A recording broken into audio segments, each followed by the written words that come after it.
And breathe into the tummy, expand, 2, 3, 4, the chest, 1, 2, clavicle, 1, 2, you can go to the tummy, breathe out, 2, 3, 4, chest, 2, and clavicle, 1.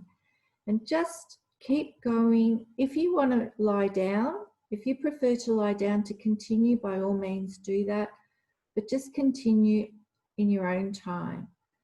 Breathe in, 2, 3, 4, chest, 2, clavicle, 1. Breathe out, 2, 3, 4, chest down, 2, clavicle down. I'll just leave you here quietly.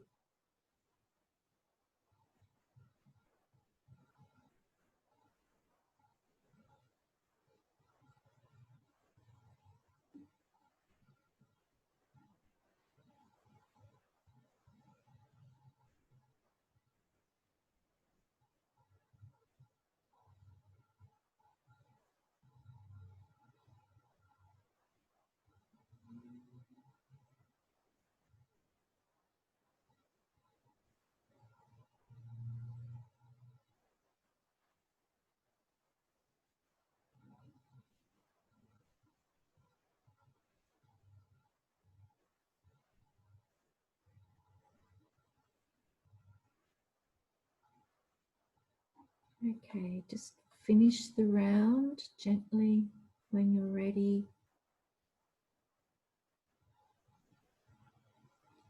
And you can open your eyes if you like.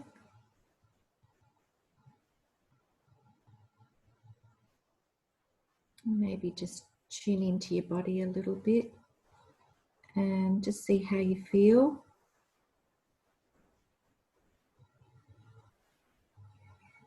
Hopefully you're feeling a little bit more centered and relaxed. And now let's wake up with the Ujjayi breath. So this one is, if you can just imagine there's a mirror in front of you and just breathe onto the mirror. And then with that same breath, just pull it back. But we're going to then close our mouth, and that's how we do the breath through our nose.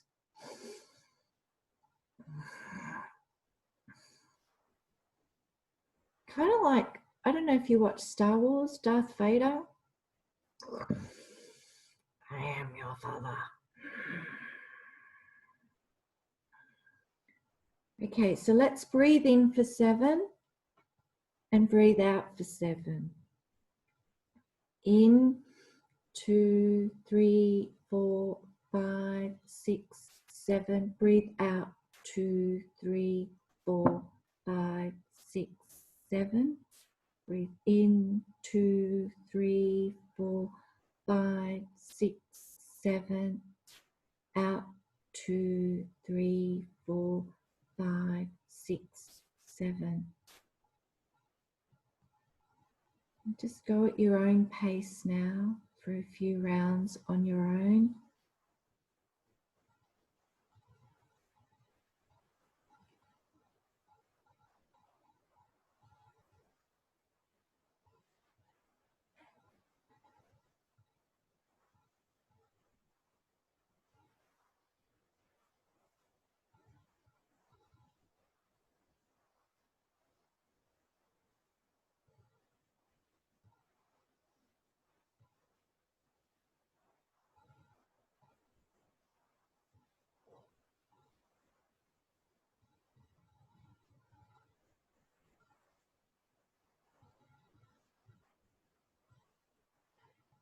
Okay, just we've got a few to get through, so let's finish the last round and just tune in and see how your body's feeling now, if it's warm and energized.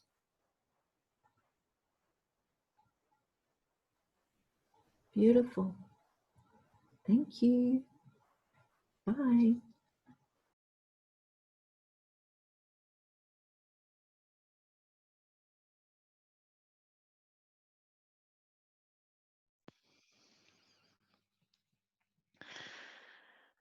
Okay, everyone, we're going to continue in the vein of the more powerful, energizing breath. So I'm also going to take us through the Ujjayi breath. Pam has really set the bar high with that original metaphor of Darth Vader. I don't know if I can compete with that. Okay, so Ujjayi breath, yeah, means victorious breath. And this is also a good one to think about as we go through our asanas. So we'll start by sitting in a comfortable position, a few natural breaths. And what we're doing is slightly constricting the back of the throat. So we're slightly closing off the epiglottis. So it's almost as if you imagine firstly that you were cleaning your glasses, like breathing on your sunglasses to clean them. So imagine that they're in front of your face and just create that kind of breath. And we'll do the same breath but going in and out of the nose instead of in and out of the mouth. So closing your eyes, a few normal breaths, and then I'll count to 7 and we'll inhale, and then I'll count to 7 and we'll exhale. And then I'll stop counting and you can just do some breaths on your own. So beginning, just closing your eyes and inhale 2, 3, 4, 5, 6, 7, and exhale 2, 3, 4, 5, 6, 7. Then inhale 2, 3, 4, 5, 6, 7. And exhale 2, 3, 4, 5, 6, 7. Now, a few on your own, in your own time, counting to yourselves.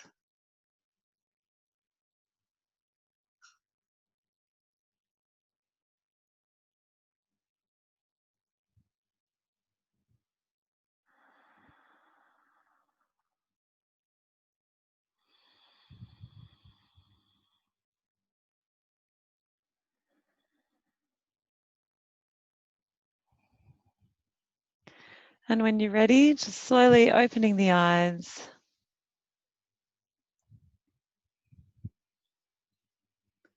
And we're done.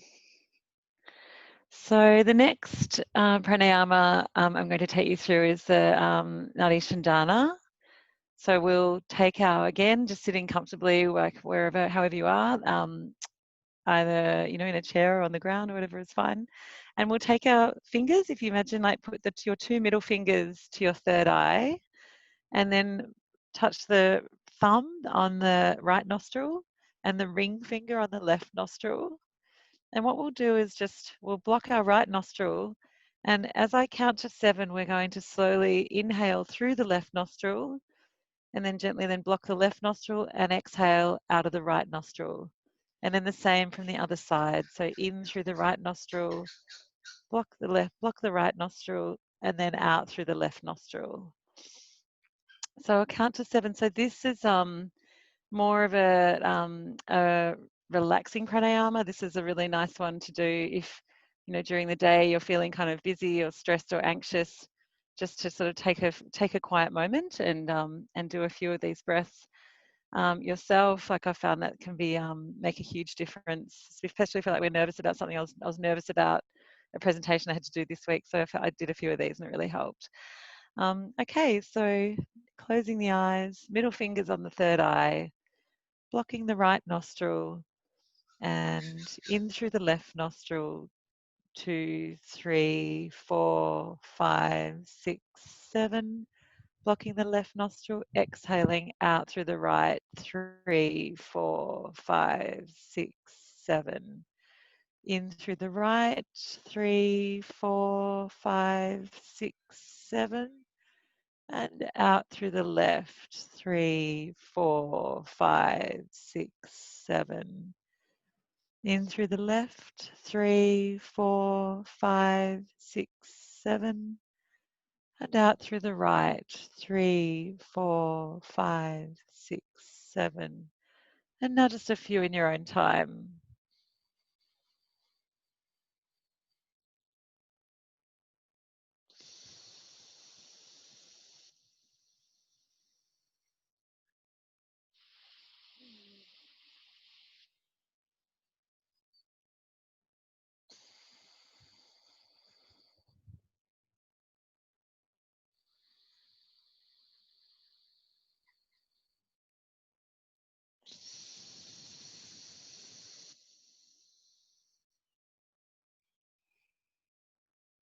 And when you're ready, open your eyes.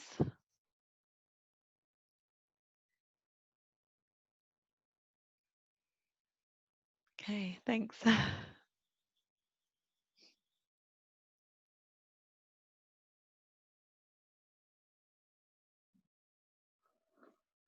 Thanks, Philippa. Okay, everyone. I'm going to start with the Ujjayi breath as well. So when we make that constriction of the throat, it's like an ocean sound. That's what we're going for. So first I'll demonstrate what we're going to do, and then I'll talk you through it. So we're going to use a count of 7 again. The breath will come in and out through the nose, so we're not breathing out the mouth, we're retaining it in the throat. So first I'll demonstrate. So to a count of 7, we'll breathe in through the nose.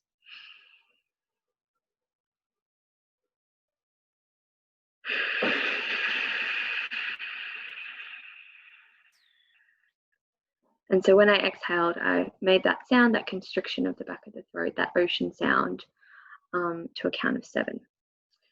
So now I'll talk you through it. So if you'd like to close your eyes, and we're going to inhale 2, 3, 4, 5, 6, 7.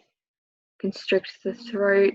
Exhale 4, 5, 6, 7. Inhale 2, 3, 4, 5, 6, 7. And exhale 2, 3, 4, 5, 6, 7. So you can keep that breath going to your own count. We'll just do a couple of rounds.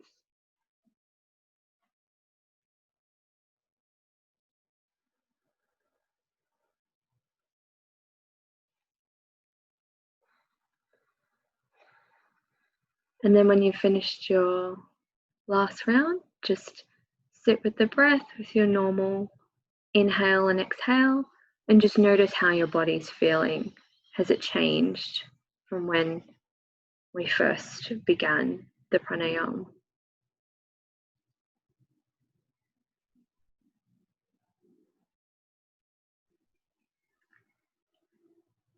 Okay, so now I'm also going to talk you through the alternate nostril breathing. So we're using these 2 fingers to rest on our third eye. It is optional, but it is a nice way to have control of the other fingers.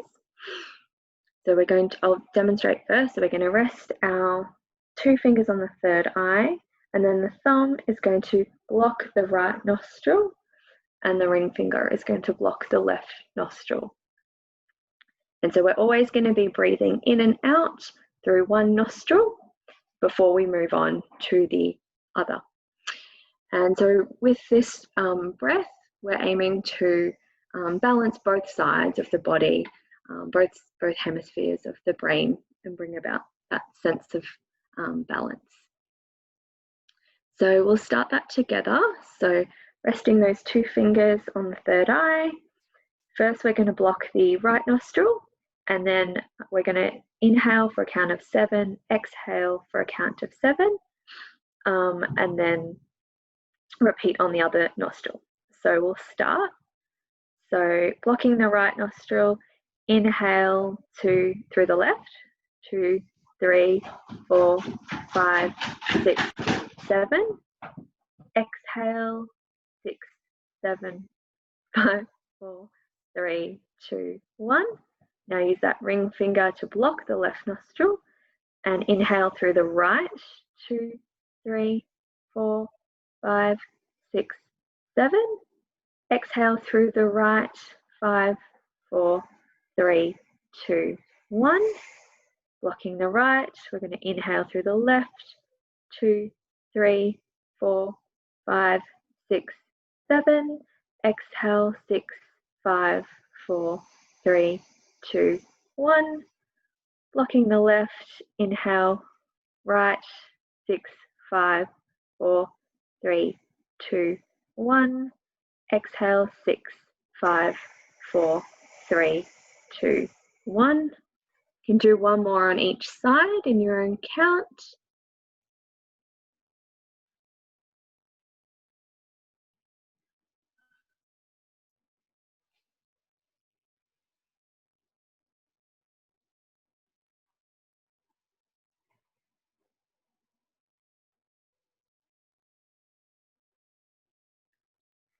And when you're ready, we will finish that breathing. And again, just note how you feel.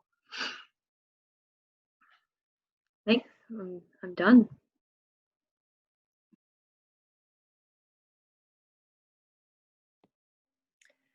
Okay, everyone. Thanks, Ellie. That was great. So,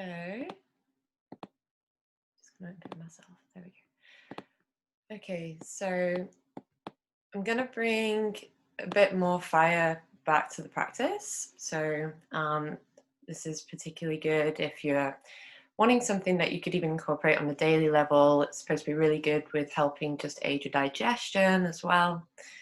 So take any meditative posture that you feel is appropriate. It could be sitting, sitting with your legs folded, with your arms on your lap, or in the middle if you prefer. I want you to just close your eyes for a moment, feel into your body. So the pranayama sequence that we're going to take for now is called Kapalabhati. This is also known as the skull shining breath. And we're basically going to be working with the breath in short, sharp movements. Okay, so your focus is going to be predominantly on your exhale, and the inhale is going to come in naturally. Both are going to be taken through the nose, so you can keep your mouth closed throughout this. And we're going to be doing 100 of these, okay? I'm just joking, by the way, we're only going to be doing 20. But in traditional practices, they will be doing 100, so you can see yourselves as lucky. So bring your attention, as much as it is in the exhale, into your abdominals as well. So you want to be focusing on your core. The core is engaged. And when we're ready, we're going to take an inhale, expand the chest.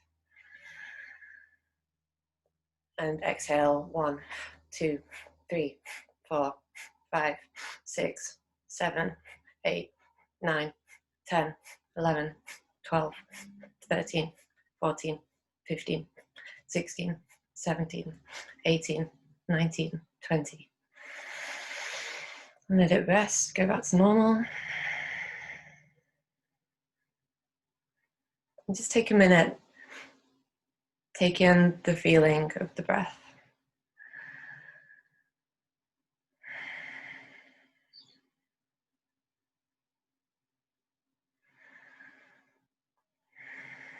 When you're ready, you can open your eyes.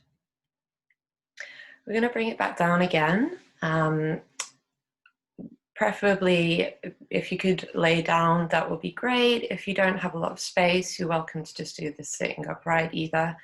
But if you're sitting up, you want to keep your spine straight, your shoulders relaxed. If you're lying down, it's a lot easier to do this.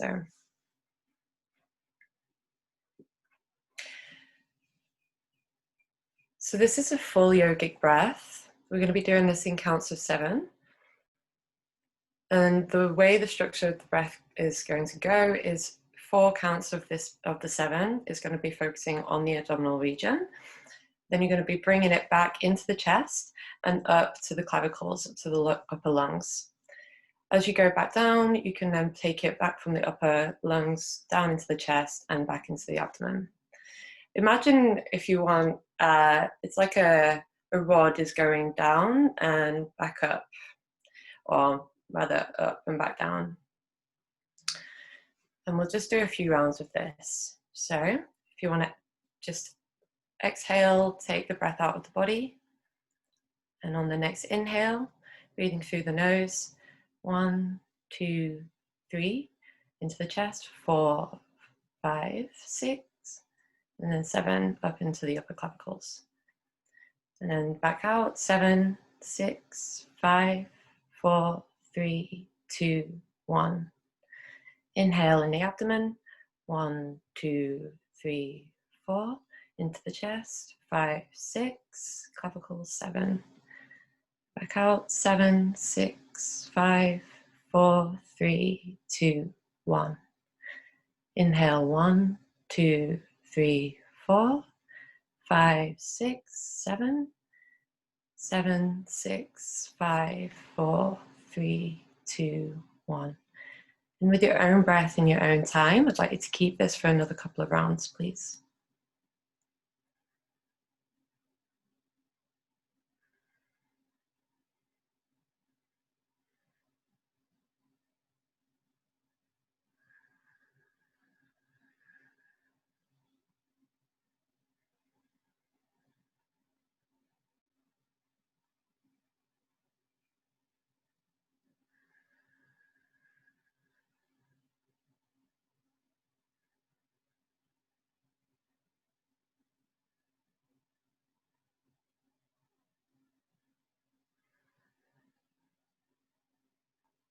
And when you're ready, just finish the round that you're on. After the exhale, if you want to, you can take a stretch if that feels appropriate for you. You can bring your arms overhead.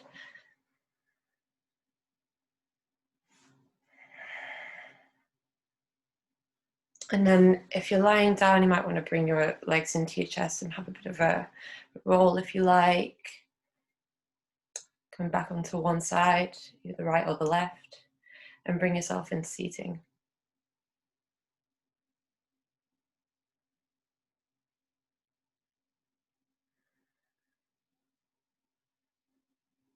Thank you very much.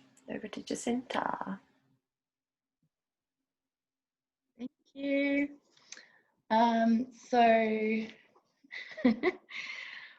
Now we're going to be practicing the Nadi Shodhana breath, the alternate nostril breath. The purpose of this is to balance out our left and right hemispheres of our brain and our left and our yin and yang energy.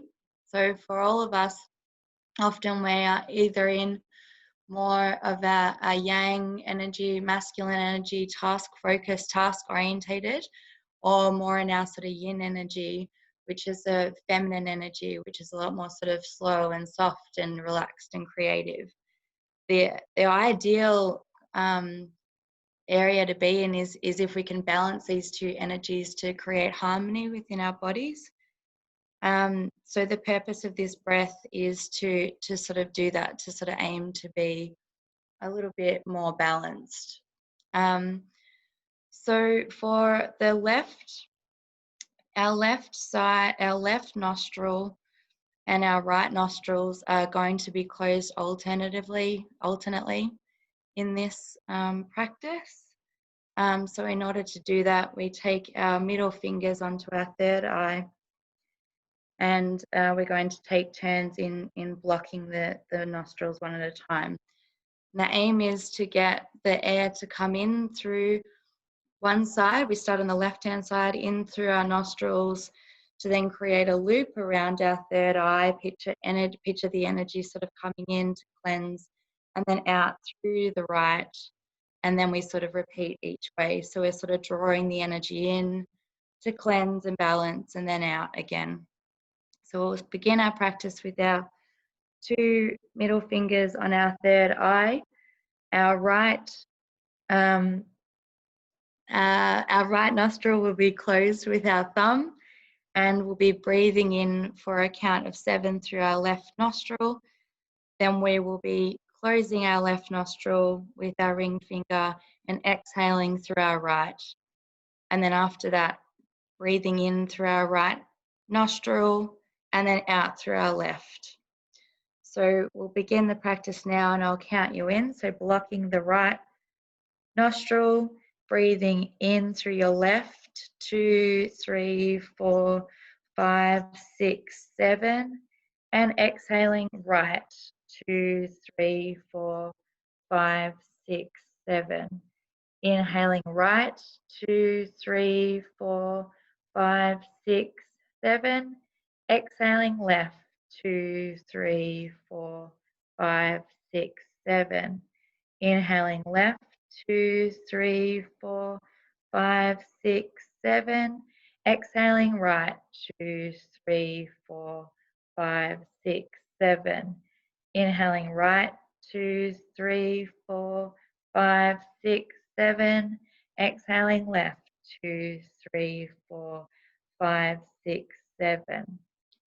Please continue in your own time and your own count. Balance your own energy. For some people, you might like to inhale for longer or shorter, but ensure that the counts are balanced and equal on each side. If you have a blockage in your sinuses, then the Ujjayi breath can be beneficial to help in this practice. So continue for a moment in silence.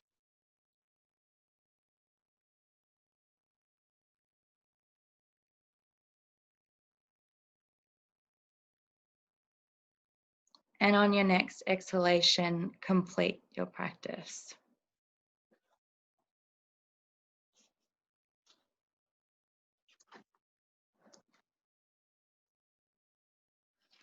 Next, we are going to practice the Kapalabhati breath, which is also known as the fire breath, in order to bring light and clarity and energy. This breath helps with digestion and stimulating your digestive fire. The practice of this breath is to sort of, I guess, stoke the fire of the belly.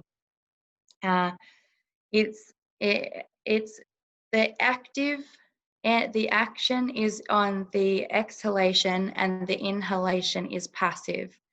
So we are going to inhale in through our nose, a full breath, and then to a count of 20, we will be exhaling through our nose to push out the breath. And as a passive action, then we will be drawing air back in, but you don't have to sort of do anything on that. So I'll do the count for you as you go. So breathe in, full breath, and then exhaling 1, 2, 3, 4, 5, 6, 7, 8, 9, 10, 11, 12, 13, 14, 15, 16, 17, 18, 19, 20. Breathe out and then return to your normal breath. Thanks, everyone. That was excruciating.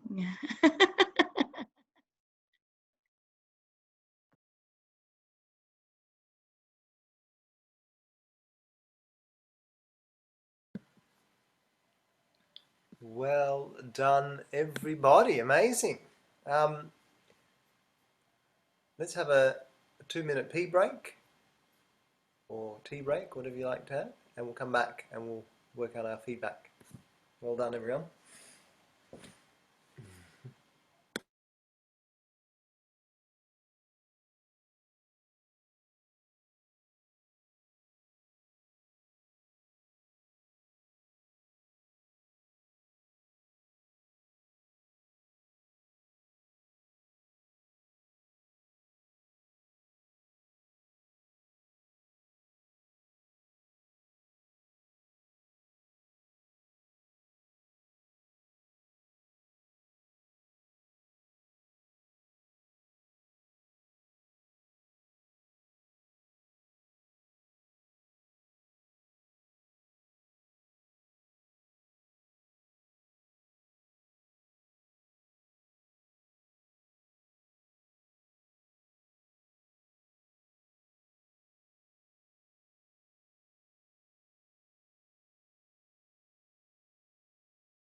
Have you had a good week?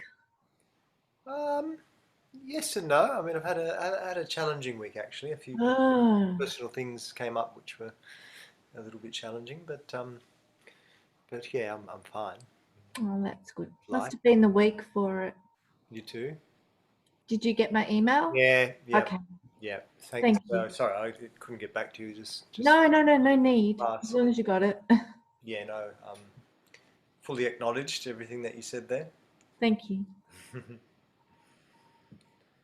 It's just one of those weeks. It must be something in the stars.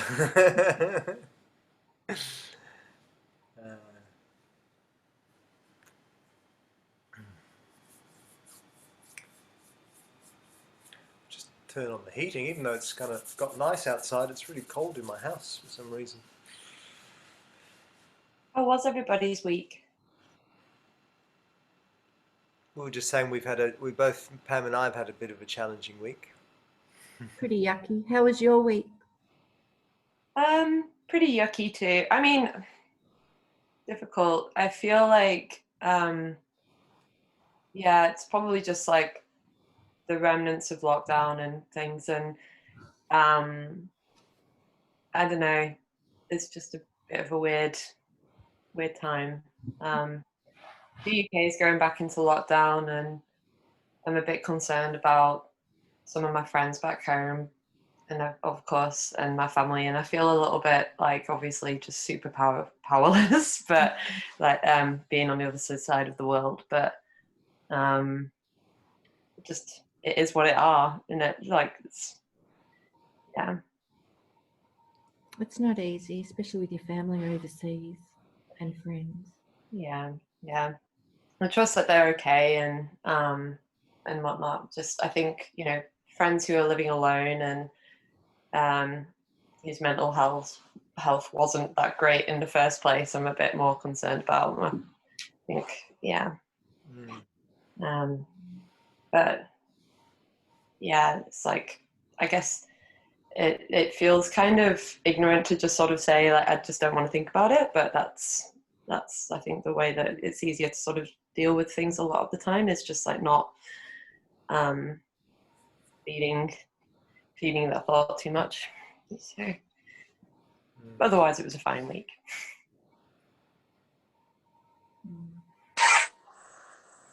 It's pretty challenging time globally, all round, I think. Yeah. So back to our teaching though. Well done, everyone. You did an amazing job, all of you. Really did. For your first time ever to have a crack at guiding us through something, which you're only just starting to explore, that was wonderful. Really, really well impressed with each and every one of you. So congratulations. You're all doing amazing. So the way I like to work this this little teaching practice that we will do regularly from now on is then go around one by one and just first of all you tell us how you felt it went for you, anything that you'd like to share, and then if anyone else wants to give any feedback, and look, the feedback is we give positive feedback, of course, anything that we find, wow, that was great that you did this, or you brought in that, or whatever. But then also if you could give some constructive feedback, that's also useful, because we learn from what we might have left out or whatever. So any constructive feedback's also welcome. And then if there's anything that I feel needs to be shared as well, then I'll chip in as well with my 2 cents at the end. So yeah, that's the kind of procedure, let's say, and yeah, and then at the end I might share just an overall tips and things like that. So Pam, you were first. How did you go? How did you feel you went? Oh, I, like Jacinta, felt it was excruciating. and I felt I left out a lot of things, which the other ladies did really well by explaining a lot more. So yeah, I learned as we went along. Yeah, I mean, you know, it's I did it first to get it over and done with, like I said, so then I could enjoy it. But it was excruciating, and no, I don't feel I did enough. Well, in actual fact, you did absolutely fine, and that was enough. You explained the techniques both times. You guided us through it, and that's all that really needs to be done. All the other little extra bits and pieces, I mean, they're just little add-ons that we can add, you know, like little spices to the mix that we make. You know, we're cooking a curry, let's say, and you know, you can always add a few little extra spices to add some flavor, but as long as you got your main ingredients, which is you know, good instruction and good guidance, then you had all that perfectly. So Oh, okay. anyhow, I'm meant to let everyone else speak first, but that's my immediate feedback. Does anyone else have feedback for Pam? Hi Pam, I really liked I think you're very calm when you go through it as well. Like even if I don't know if you're nervous or anything like that, but it really doesn't show. It's like you're calm. You speak slowly, and I feel like the words are very they're specific and they're good for explaining themselves. And I also like the Darth Vader reference because I love that cheeky, like the funny side to spirituality. I think that's it's important to bring it in, so I really like that. Thanks, Grace. Yeah, no, I am fully nervous. I'm not a public speaker, never have been, but yeah. So thank you. The feedback's great. And the Darth Vader thing was because it's the first thing that I thought of when we were doing the breath last week, and as I was going through it, and as I was showing my family, it was quite funny. So yeah, I think joy is important too. So relatable. Sorry, Sue. Sue here. I've got basically my phone, which I'm using, needs charging. So a few technical difficulties. But I was going to say I love the Darth Vader reference, and you know, having sort of done that breath quite a bit before, I've sort of wondered how you would describe it, and I heard some really great descriptions, and that's perfect. Good. Thank you.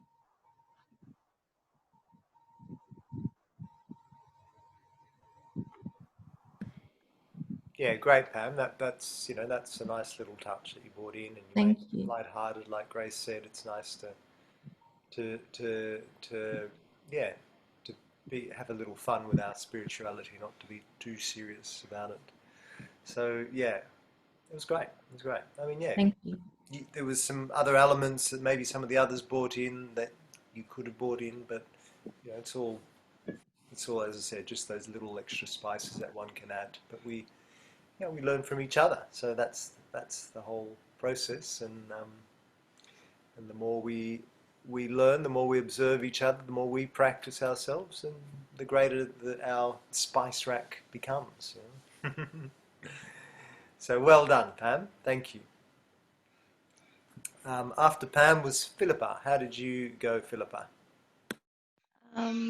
Yeah, I didn't find it excruciating. Like I didn't feel nervous. I mean, maybe it's because it's like, you know, you guys, but I sort of felt quite kind of relaxed, like actually, you know, doing it. But then at the same time, I felt like I maybe sort of rushed through it a bit, and perhaps like, I mean, with the alternate nostril breath and Nadi Shandana, I felt like maybe I'd actually learned a lot from the way Jacinta explained it with the loop and bringing some more visualizations into it. So yeah, I think kind of on reflection, and I guess I only really decided this morning like which ones I was going to do. So I felt like I was probably like trying to explain it and demonstrate it, but making it up a bit as I was going along. Like I hadn't quite got my lefts and my rights sort of properly figured out. But yeah, having said that, yeah, I think kind of like learned a lot watching others, and yeah, I'm sure there were sort of parts I left out, but I don't know, I kind of felt quite relaxed and sort of enjoyed it. So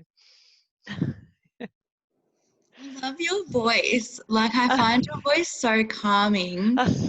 And yeah, it was like, oh, this is really, really lovely. Like, I think your relaxedness like shone through, and you know, you were sort of enjoying it, and that was evident. So I thought you did a really, yeah, really great job with that. Okay, thanks.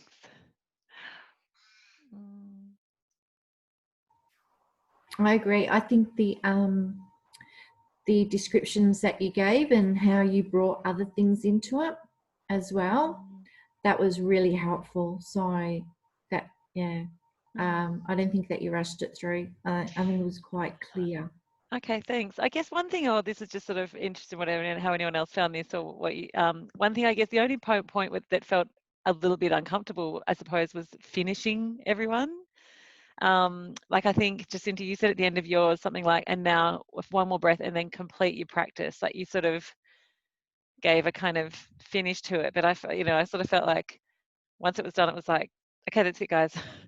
But you closed it nicely. So that's just something to kind of think about, isn't it? Like, how do you sort of bring people into it, but then how do you sort of nicely close it? It's just something to ponder. Good point there, and that's something I was going to bring up. The way everyone finished, particularly Nadi Shadana, but I'll come back to that. There's a few, I guess, there's a few little tips with Nadi Shadana that I'd like to give you all, but I'll do that once we go around circle with everyone, because it kind of applies to all of you to some degree. But yeah, Jacinta, you definitely had you were the closest to getting that. But yeah, well done. And yeah, what some wonderful stuff you brought in there, Philippa. You did. I sometimes make a few little notes as we go. Like, you know, you talked about the Ujjayi breath, how we should bring it, how we can bring it into the asana. You said you translated its name as the victorious breath. So just little spices that you brought in, which were really nice. Thanks. And yeah, you sound very confident. You know, your voice is very, very confident. We can be at ease with you. You know, we can feel comfortable around you speaking. You know, you hold the floor beautifully. Okay, thank you. Thanks, guys.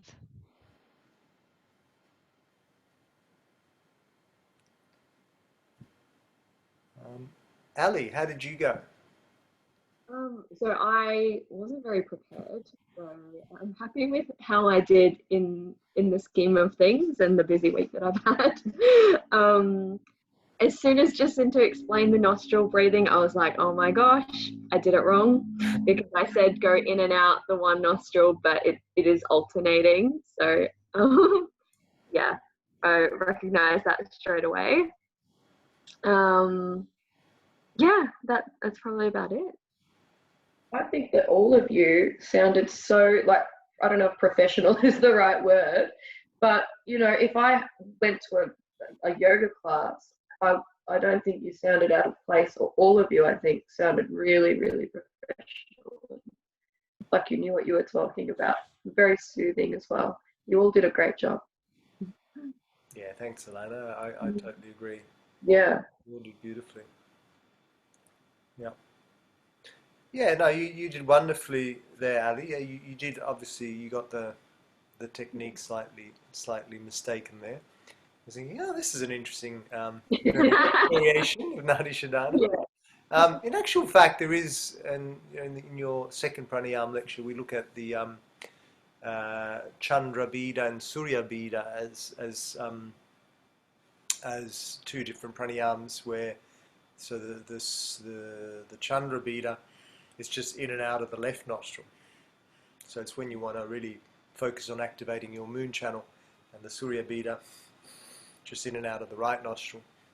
So you kind of like did a combo of those in a way. So, I mean, you could potentially do it that way, but yeah, traditionally, no, we don't do it that way. We loop. So, I think Jacinta, you brought in that idea of the loop, and that's a really good visual to have. This loop system that helps you keep track of where you're at too. You know, oh, was it left, right nostril? So if you visualize, that's something I often bring into the instruction there. So visualize that you're looping the energy around the third eye. It comes in through the left, out the right, in the right, and out the left. And even like I'm just showing here, just visually showing that loop, how it works with the other, with the other hand, that can help to get that that visual. But no, good, well done. Anyone else got any feedback for Ali? Yeah, Ali, I think one thing you did that I really liked, which was kind of, the way you physically demonstrated it in a way that was really empathetic to the fact that this is on Zoom by, you kind of showed us like the left of what you were doing with the left and the right. I thought that was quite a good touch. You knew the medium. Yeah, sorry, no, I'm done, that's it. You're right, Pam. I was going to say the same thing, and I really liked the way that you explained it before we actually went through it. Yeah, it was really clear. So, if I went to a class I didn't know what I was doing, I would feel comfortable, and you were really confident with it too. Well, I think particularly with breathing exercises, like it's helpful to know in advance what you're doing, because then you can actually focus fully on your breath rather than, being a little bit lost. And yeah, so I think that was a really good touch, actually providing a bit more explanation ahead and then taking us through it and demonstrating it. Cool. Well, thanks, everyone. Yeah, well done, Ali. Grace, how did you go? So I mean, I was a bit nervous, I think, at the beginning. And so in my mind, I was going to do a bit of a demonstration of the Kapalabhati breath beforehand, just so that it's clear what, sharp, short exhales actually sounds like or seems like. But then I forgot, so I didn't do that. But I guess on the whole, yeah, like I feel by the end of it, I felt a little bit more comfortable with things, and that I'd sort of slipped into being able to explain myself with a lot more calmness. And that probably did seem a bit obvious with like the full yogic breath compared to that at the end compared to the beginning. Yeah. I didn't think you sounded nervous at all, Grace. And I liked the sort of way that you helped us to drop in at the start, and sort of find some space and kind of get into this. I mean, it's such a short sort of segment, but to kind of remind people to be aware. I thought that was good. Thanks, Sue. Yeah, I agree with Sue as well, Grace. That was very calming. I didn't notice any nervousness, and it was really easy to follow your instructions. And I mean, your accent's just stunning anyway, so it's got the voice that you like to listen to. But the yoga breath, especially the full yoga breath, because I know I tripped over so much of it, but it was really good listening to you. Like, it was so clear. It was good. Thanks, ladies. That's really kind of you to say, because I just heard my voice shaking throughout giving the count and realizing how difficult it is to both do it and do the count. Like, you can't, basically. You can do one or the other. So. Yeah, I think that's something, I mean, like kind of a general thing probably for us all, like that, we're getting used to the count. Like that's a bit of a challenge, isn't it? Like doing it it yourself and keeping the count consistent. Yeah. And I wasn't being kind, I was being truthful. So yeah, that's a good point about about that's where I mean, just generally, when we're teaching yoga in general, when we're demonstrating, there's there's parts of things that we can and can't do when we're talking through a segment. So we have to be really mindful of that. So we can't, and with pranayama particularly, we're not going to be, or at least comfortably, breathing the same rhythm if we're talking through it at the same time, in the same way that our audience will. So that's just something we need to get, and that comes through practice. And it's more important to talk through it than for us. We don't have to think that we're doing it ourselves. We're just we're talking through it rather than demonstrate. We may demonstrate it first, just to give a quick example. This is how it looks. But then when we're talking through it, we're just 2, 3, 4, 5, 6, 7. You're just talking through the count, generally speaking. So that's just something that takes practice. Yeah. But that's for everyone. No, but I agree with everyone else, Grace. You seemed confident there, calm and collected, and you brought us in beautifully, and yeah, it was great. So I guess one thing that I could recommend with when we work Kapalabhati, so this goes with you and Jacinta, but everyone in general, and it's not something I probably didn't mention last week, so no fault of yours. But generally speaking, and look, it always depends on the situation, how much time you want to dedicate to that particular pranayama. But I think a nice kind of average segment for Kapalabhati would be to do 3 rounds of 20 breaths. So you do your 20 first, because in some ways, particularly if it's their first time exploring it, it's just kind of getting it at first. So you do your first round just to sort of introduce it in a way. Then you do then you get them to relax. Just take a few abdominal breaths, relax, tune into how you feel, that kind of thing, and then let's do a second round, so another 20. And then again, have a pause, a little relax, a few abdominal breaths, and then let's maybe have a third round. And then that just gives you a little more space to absorb the benefits of that practice, and to go, to get it, I guess, too. So yeah, look, it's all relative as to who we're teaching, how much of our segment pranayama we want to dedicate to our class, or are we doing a class which is maybe just a pranayama class? Then obviously we give a lot more time. So those of you who've come on my retreats, like in the morning we do like a whole hour just sitting and doing pranayama. So then, yeah, we would give a bit more time to all the particular segments. But if we're just kind of squeezing it into a vinyasa class or whatever asana class, then yeah, you might only do 5 minutes or so. Yeah, that's just one thing to keep in mind. But good, well done. Jacinta, how did you go? Well, I didn't even think about what I was going to do. I've had a really intense week as well. So I think that obviously impacted because I hadn't really done any prep work. And then by the time it kind of got to me, I was sort of sick of the other ones. And so I'm not particularly good at the Kapalabhati breath. And I just feel like that probably wasn't really my strongest one. And I sort of struggled in the explanation. And I think like Grace was saying, I probably should have maybe demonstrated it beforehand.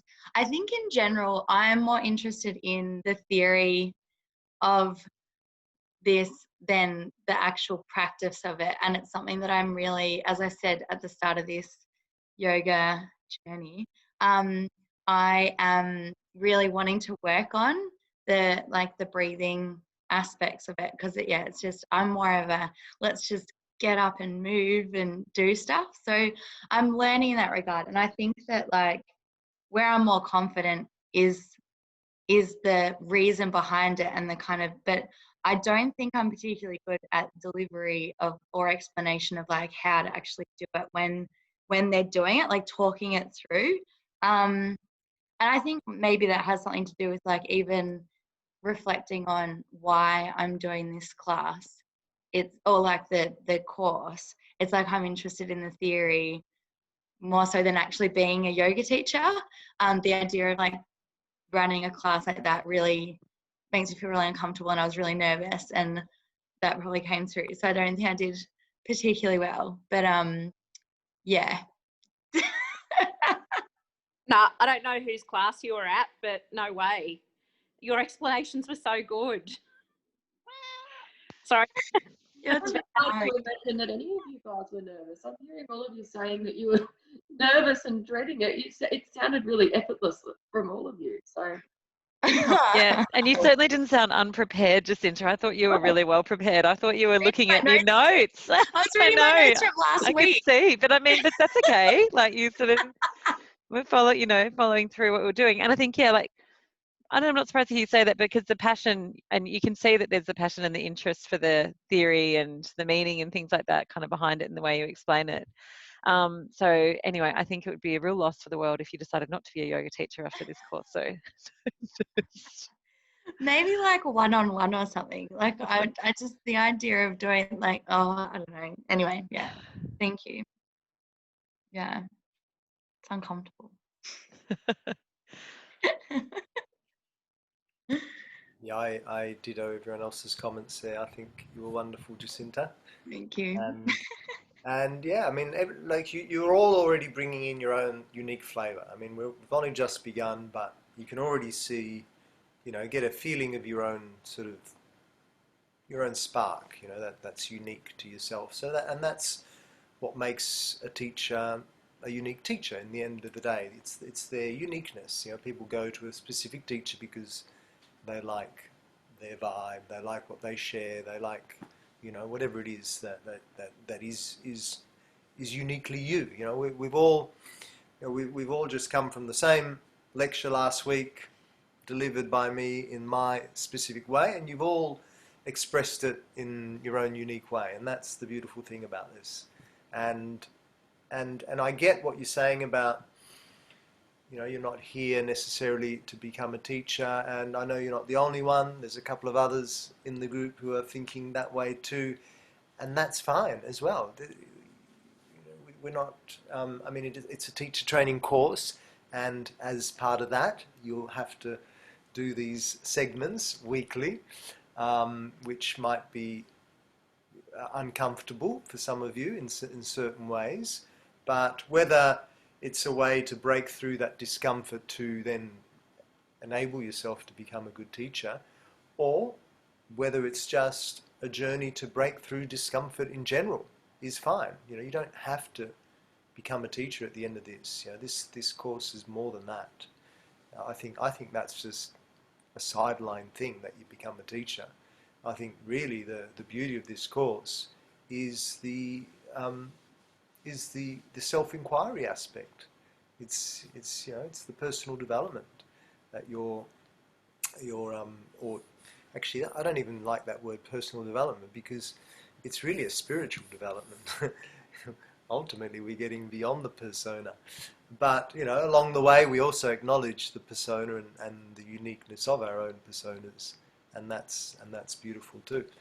I think too, like the idea of talking it through, you get a better understanding of the actual technique. Like I didn't want to do the full yoga breath because I had a go at doing that one last week and learned how, some tips, and you sort of gave some feedback last week, and then so it's like, even though it's uncomfortable and I don't particularly like doing things that I'm not really good at, I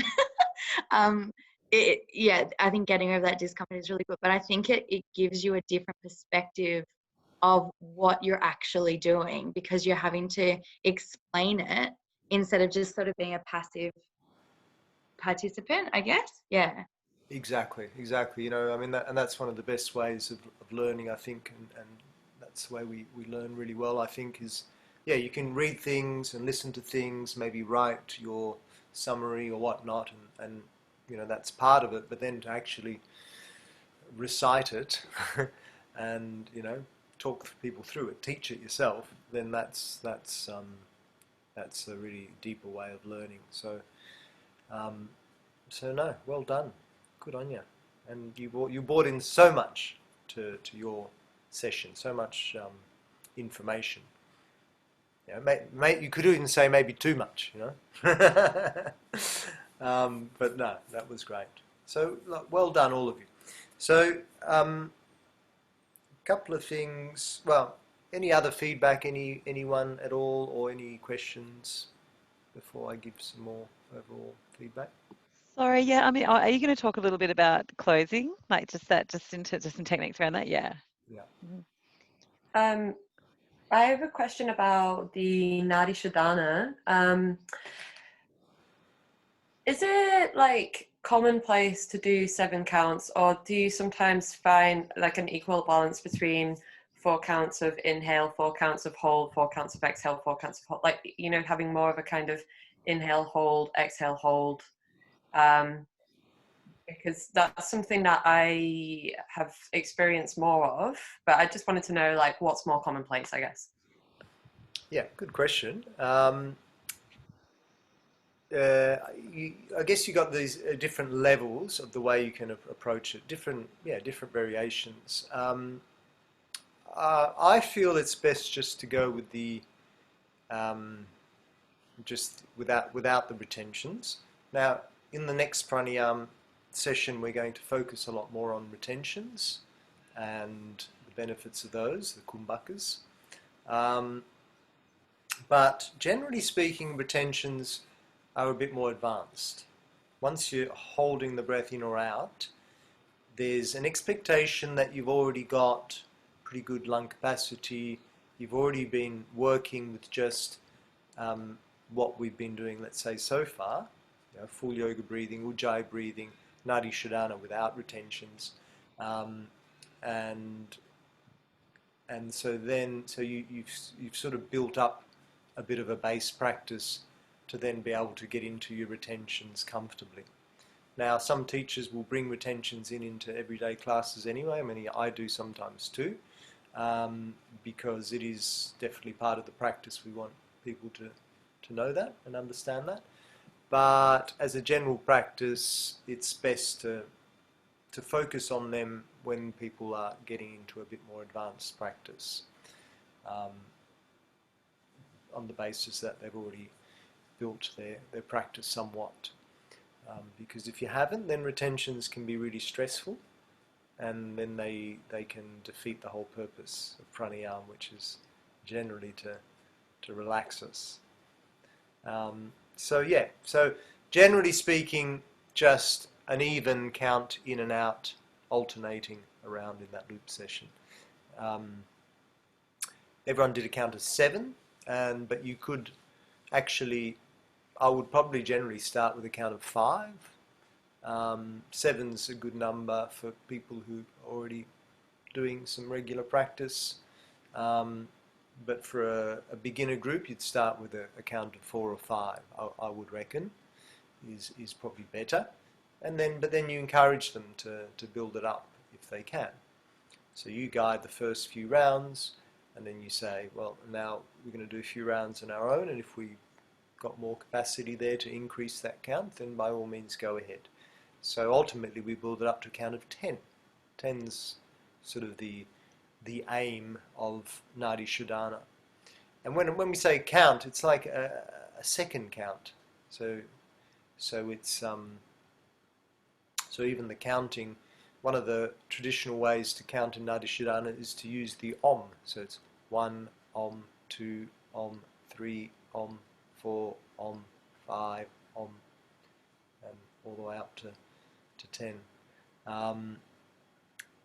So that's something maybe you can explore this week on your own when you're counting your Oms, 1 Oms, 2 Oms, what is a comfortable rhythm for you? Can you do up to 10 comfortably for a long time? Probably fine. I would imagine that those of you that aren't already established in a regular pranayama practice, that probably it will be really quite challenging to do 10 ohms regularly for some time. You know, we could all probably force a 10 ohm round or two, but is it comfortable? That's what we're going to ask ourselves. And the idea is to work within our own comfort levels. And there's nothing wrong with bringing it back down to 4, 5 or whatever's going to be comfortable for us. And in time, those who practice regularly, that lung expansion happens, and we can be more comfortable with a larger capacity over time. Yeah, so that's that. Now, with Nadi Shodhana in particular, so one thing is when we start, ideally we want to all kind of start, you know, when you're leading a practice, that everyone's starting on the same inhale. So it's good to actually, as you're starting, just mention that we're going to complete the current exhale. That's usually what we might say. So bringing the hand into position, blocking off your right nostril, complete the current exhale through your left, and then let's begin together. In through the left, 2, 3, 4, 5, 6, 7, and out the right, 2, 3, 4, 5, 6, 7. So yeah, just that, complete the current exhale. So some traditions actually really focus on starting almost with an exhale. So you block off the right nostril, you exhale through the left, so it's empty, and then you begin the practice officially once that exhale has happened. So that then we're all on the same boat.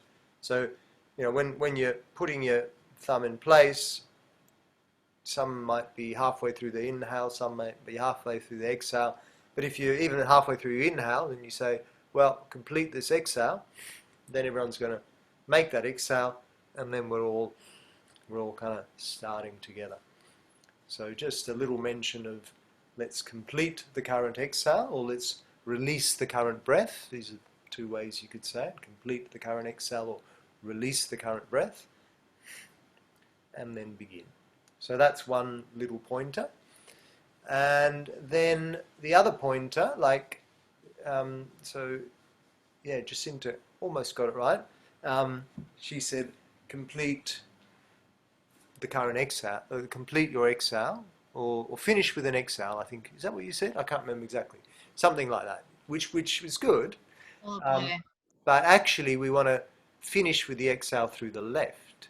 So we need to actually complete whatever round we're on. So that's a really tricky thing to instruct, and it's also a really tricky thing to make sure we get it to our students so they don't just kind of like, because, you know, people are often just like, you know, they're kind of waiting for the teacher to say something, and as soon as the teacher says something, they almost predict what the teacher's going to say, and that, oh, okay, we finished, and then they'll, you know, finish. But so we've got to be really careful to get in that information really carefully. You want them to essentially complete the round. So a full round is in through the left, out through the right, in through the right, out through the left. So you want them to, because otherwise if they exhale through the right and finish then, you know, you've only done half a round. So it's, you know, it's not the balance, which is what we're looking for, which Jacinta illustrated beautifully, that we're here to work with the balance and the harmony. She did all that beautifully. But to do that, we have to complete the round.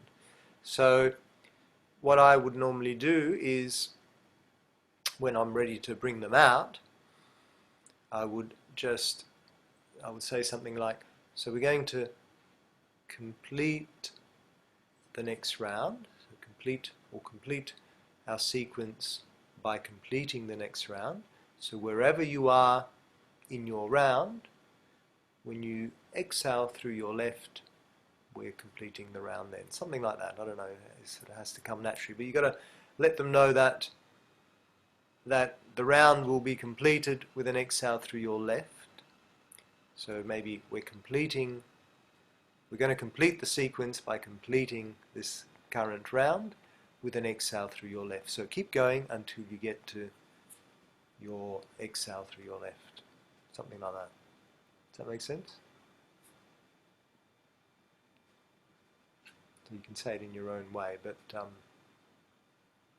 not usually you got to give them the whole package there to some point. If you just say, so now exhale through your left to finish, and if they're at their right, they might just switch to their left, because people take things very literally sometimes, and then it's kind of like a stuttered finish or scattered finish.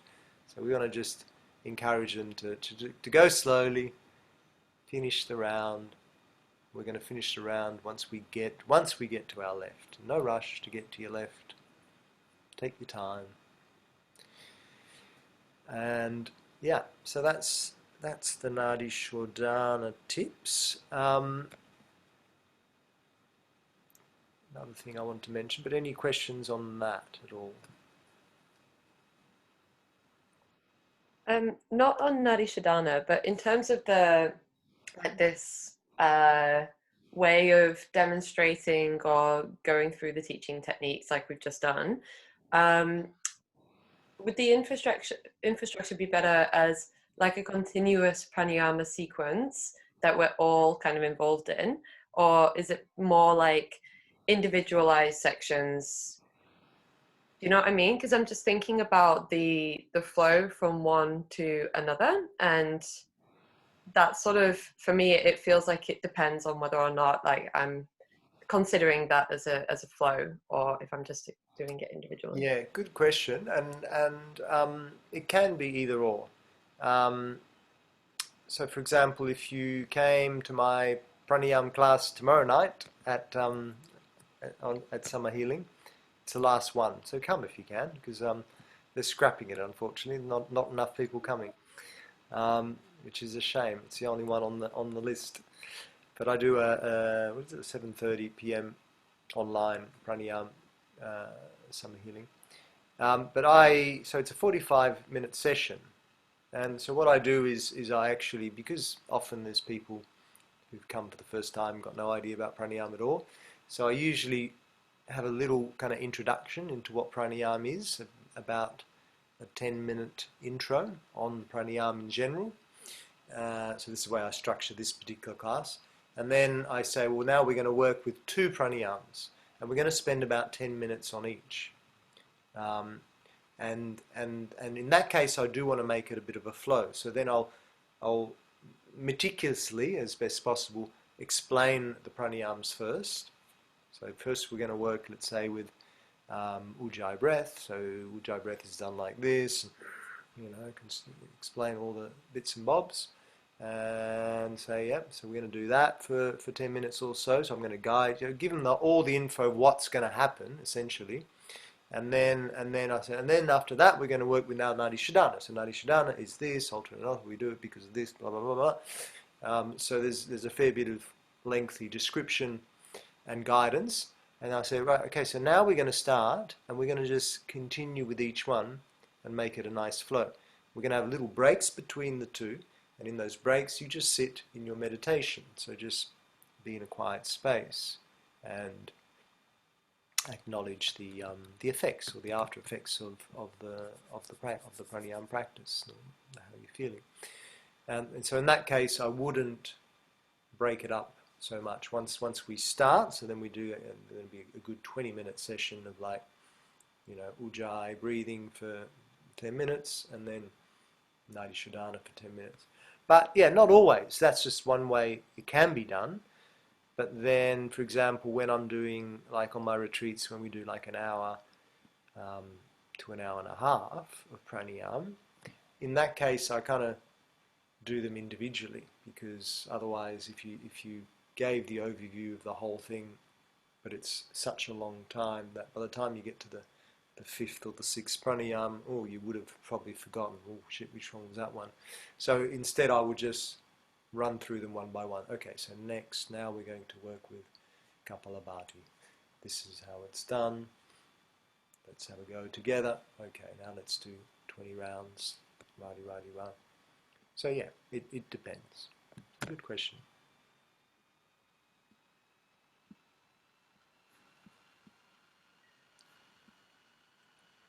So one of my questions was to you, what's the purpose of pranayama? Why do we do it? I mean, there's a few purposes, you could say. What are some of the reasons of why we practice pranayama? Energizing, calms the mind, balancing. Yep, beautiful. Energizing, calms the mind, balancing, all of those. And it's the life force, so get it through the body, get it moving.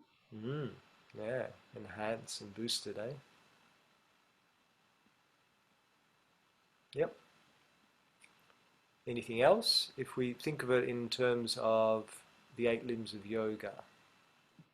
Then the second, like the purification side of things, isn't there one of the homework that we just did the other day?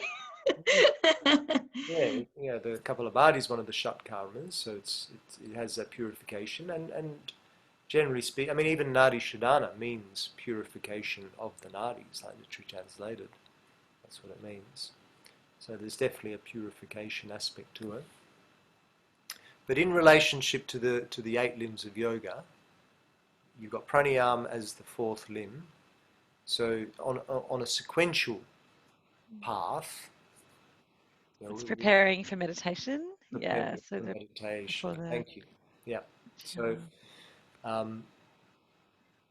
that's what I was looking for. So on that basis that we're preparing for meditation. Now you didn't have any. I didn't give you any tips on that for your presentation today. But on the basis of that, what I would generally kind of add in to what you did today is you do the pranayams, you teach through them, demonstrate technique, whatever, teach them, but then also at the end a little bit of time just to sit, just to be essentially to drop into our meditation. So the pranayama is a great tool to enable us to drop into our meditation. So I think it's always really useful, really beneficial, really good to, at the end of any pranayama practice, again, it's going to be relative to the time you have, but always to have some time where we're just dropping into meditation to some degree. So, for example, most of you were doing, let's say, about 6 or 7 minutes was your average time of what you took to teach the segment today. I would add another minute or even 2 minutes to that, just to, at the end, just to kind of really chill it out. So you've done the practice, let's say we're completing the round of Nadi Shodhana, if that was our last one. We're completing the exhale through the left nostril. We're going to keep the eyes closed. We're just going to come back to a regular breath. We might bring our focus into the third eye. We just tune into how we're feeling. Maybe we can tune into that sense of peace, that calm, all the benefits that you think that meditation and or pranayama can bring to us, and just a little mini guidance into that, but even leaving a little bit of space, a little bit of time where maybe you don't say nothing, which is often challenging as a teacher, but it's also really important to give your students that space, those spaces where there is just some stillness and quiet space. Does that make sense? Mm. So I didn't give you that as a task, but maybe next week when we do this again, we're going to do it again, but we're going to bring in something else, bring in our bandhas as well. You could add that into it. Sound good? And that little space at the end. Mm. So the space, we would have a little bit of guidance into the space, and we build upon that when we, let's say, when we do the lecture on meditation. So we will build upon that and how we could obviously guide meditation more so. So I'm not expecting you to fully guide a meditation here, but just to encourage that spaciousness at the end. Any questions on any of that so far?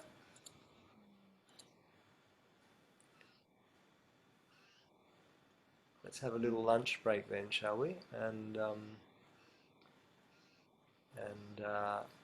come back to work on our bandhas in. Let's see, it's 1:42. How much time do you guys need for lunch today? We say like half an hour or something, so come back about.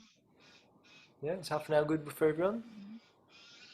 Yeah, so it's 1:42. Half an hour would be 1:12. Is that right? Or 2:15 or something. Sorry, 2:15. We'll make it so 2:15. Yeah. 2:15. Great. Cool. Okay, thanks. See you at 2:15. See you then. Bon appetit. Resume recording. Okay, we're back. How was everyone's lunch? Pretty good. Although I stood on a bee. Oh, ouch. One of the just the yeah, what do you say? I can't think of the word, but anyway, something about doing this outside. Anyway, it's fine. Oh. Did you flick the sting off? Yeah. Never mind. Ouch. Oh. I had gluten-free pasta for lunch. It was. I'm not convinced. Not convinced. I'll give you some good brands. Oh yeah. I'll send you some good brands. Thank you. I feel like I've been eating gloop. Yeah, some of those are much better than others, aren't they? The gluten-free pasta. Tell me which brands you reckon are good too. Share it. The ones I think the San Remo ones are the best, but there's some Barilla ones that are really good. I'm getting into this one that I had for lunch, which is a buckwheat. So it's not buck. It's made of black beans, like 100% black beans, and sort of more. It's not really like pasta, but I mean it is pasta, but it's really like tasty, and it's all organic and made out of beans, and yeah. Is it fettuccine? Or no? So I'll get the pack out of the bin and I'll send you a photo. What's it like at the studio, Mickey? Like for lunch, is there places to go? Is there a microwave? Well, yeah, no, there's no microwave or anything there. There's a fridge. You can fridge. I mean, I haven't been there for months, so who knows if they, refurbish it anyway. But no, so you can definitely keep stuff cold. Well, they were building a little bar, a little juice bar, so I'm not sure if there's any heating things there, but I don't imagine Amy would be into having a microwave. But nearby is Pachamama. Pachamama is like a whole food supermarket and cafe, and got a really good vibe and fantastic food there. So that's kind of where we often go for snacks and coffees and chais and food, yeah. So yeah, that's just around the corner, and then there's other stuff too. There's you're right on Sydney Road there, so there's an Asian takeaway. You can get a couple of noodles or whatever. A few different places around there. Lots of And there's a kettle at the studio? yeah. We got like a little tea station. Yep. Yeah, exciting, hey? Back in real life. Start Wednesday, my first day back. It's going to be weird going back to real people. I can't wait personally. I feel like I need something to stop work becoming my 8 to 8 thing Monday to Friday and just sort of taking over my life. Yeah. Oh, it'll be great for everyone. Yeah. It's just going to be harder because you can only have 10 people, so you got to pre-book, I guess, and yeah, make sure you get in. And with our classes, how does that work? Distance, wearing masks, all that kind of stuff? No, I believe that we don't have to wear masks once we're in. We just got to make sure we wear masks on the way in and on the way out. But yeah, I mean, I think it'll be a personal choice really. If you're more comfortable with a mask, you can wear a mask. But I'd rather not, personally. But yeah, I respect everyone's choice there. If that makes you more comfortable. Yeah, it's it'll be interesting for I don't know if anyone else is already in social situations, but I mean I haven't been. Went to the pub last night, and I was just like, we probably stayed for about, like, just after work, stayed for like 2 drinks and then just awkwardly left. It's not, I don't know, like all of the rules and regulations, and like you have to like stay in the designated areas, and you can't order from anywhere. And like, even I went to like I was just trying to find someone to get some breakfast. I don't know. I just rather stay at home until it's all over and I don't have to deal with all these weird, awkward social interactions and just keep seeing my friends. And yeah, I don't know. People are weird. Definitely, we've been the same. We've decided just to like wait until it's actually over, and we're just Yeah. hanging out to each other's homes for now. And Yeah. who wants to go to the pub for 2 hours? Like all the limits and stuff. It's like, nah. Yeah, not gonna work. Yeah, I saw someone compare it to like someone in Broadsheet compared it to an awkward first date, like dining in Melbourne at the moment, which is pretty much hit the nail on the head. But yeah, I did go to Eddie Gardens on Sunday, and don't know if anyone's been around there at any given time over the past few weeks, but it is like full festival mode there at the moment. It's like, yeah. I heard it was crazy. I think it just before stage 4 hit. So I think in the last sort of bout of freedom that we had, there were people going there. It was, sea of people, really. Yeah. Yeah, they had a mini rig set up there, and like speakers and everybody like without their masks, and like, yeah, you kind of forget, it was definitely what the doctor ordered. Between that and the public holiday, and I went to Warrandyte for the day, and I actually think it just gave me a bit of more perspective of how important things are that you think that like aren't really that important, but you just kind of have lost sight of that. And yeah, how much it means to you. I mean, I miss the countryside so much. I mean, I live out in the outer eastern suburbs, but so I'm kind of a stone's throw from like Warrandyte and the Dandenongs and. Where are you from, Susanna? So I live in Ringwood. So I'm in Crowville. Oh, really? Yeah. Thank goodness. But we actually, we can travel further than 5K. I miss regional areas. I can't wait to the ring field. Just I think it's going on Sunday, because I'm gonna go away. It should be. I'm pretty sure they said yesterday it was gonna be lifted on Sunday night. Yeah. And if not, I'm just going to find imaginary boyfriends everywhere and just go and spread my coronavirus. That's what Hinge is for. No, I think that I'm the same. I just miss going out to the country. But I think you're right, Grace. Like the picnics have definitely been the best part. Like I love a good picnic. Yeah. You're in Ringwood. Sorry, did you say you're in Ringwood? Yes. Yeah, that's gonna take. It's a long drive to the studio, isn't it? It is. Yeah. What about everyone else? Like, where does everyone? What area are we all in?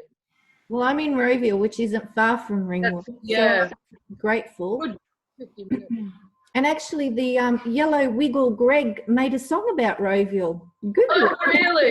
It's quite a cute little beat. I mean, Pam and Sue, maybe you could connect and carpool. Yeah, that's what I was thinking. Idea. Yeah, is anyone near because I live usually in Lower Templestowe, but I'm house sitting in St Helena. Is anyone near any of those? I'm in Glenroy and Ali's in Essendon. Yeah. We're really close to the studio. If you actually need a lift, do you have a car? Oh no, I was gonna say if anyone needs a lift. Yeah. Just in the journey. Some company. I'm just next to you then, Elena. I'm in Jacana. Oh, you are? Oh, lovely. Yeah, we're neighbours. Yeah, we actually, my partner and I actually bought a house here at the start of the year. And yeah, I love this area. Yeah, I bought a house at the end of last year, so yeah. There you go. We would have probably inspected some of the same properties, no doubt.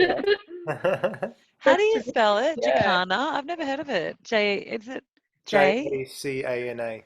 Oh, okay, right. Yeah, I've seen them. I've always thought it was Jacana. Everyone always says, "What? You live in Indonesia or something?" That's very tropical. Oh, no, isn't it? that's good. Sunny Jacana. What about Jacana. Grace? Where are you? You me? I'm in Coburg. Oh, so you're around our well. neck of the woods too. Yeah. I'm like really close to Essendon. In fact, all my favourite restaurants and local takeaways are based in Essendon. So. Philippa, you're south side, aren't you? I'm Bayside. Yeah, exactly. I was going to say I'm happy to give anyone a ride as well, but it doesn't sound like anyone's over my way. So anyway, but if anyone was sort of Peninsula way, but yeah, I'm St Kilda.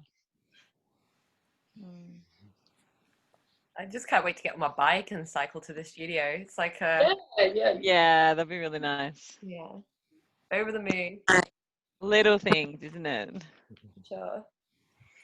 Okay, let's get into our Bandhas now. Sounds a bit dry after all the lovely combos. Our Bandhas now. In our we'll maybe have a little look at the manual. There is a bit of info there. So in I think it's page, if you are able to bring it up. Is it 279?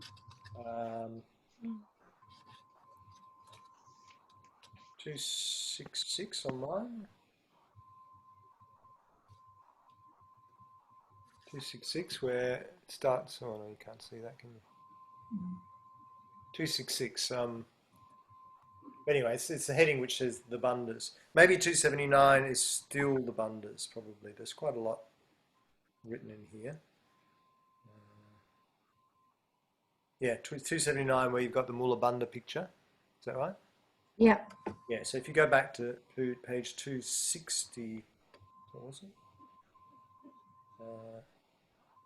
266? 266. Okay. That's where it starts. Thank you. The manual, yeah. So if you can bring it up. If you can't bring it up, don't worry. And I'll just read a little bit of it, but then I'll... Hey Mickey, is there a new manual that I've missed? Because I know it was like an indexing issue or a formatting issue. Yeah, no, I still haven't got an update on that one. So we're still on the one with the formatting issue, which is why I don't mind. Why no one? Sorry, the only reason I ask is because I'm on 266 and it just doesn't seem to be. Oh, got it. Sorry, I'm kind of using I haven't printed it yet. So anyway, sorry. Okay, so it says bandhas, the definition. What is a bandha? Bandha is a lock or a bind in yoga, which is performed in order to direct and regulate the flow of prana, life force energy, to certain parts of the body. Also referred to as an energetic lock, bandha was practiced by yogis of the past to promote energy flow and maintain optimal health. So is included here the traditional teachings of bandhas and mudras from the Hatha Yoga Pradipika, and then more modern interpretations of the bandhas. So all these points now, point 1, 2, 3, and then it goes all the way up to however many, is all taken from the Yoga Pradipika. So that's one of the books I recommended. I don't actually have my copy anymore. Mine went walkabout, but it is one of the texts, one of the classic texts. So just a little bit about the Hatha Yoga Pradipika. Hatha Yoga Pradipika is a text that came out, I think, around about somewhere in the Middle Ages. I can't remember exactly, 1500s or 1400s.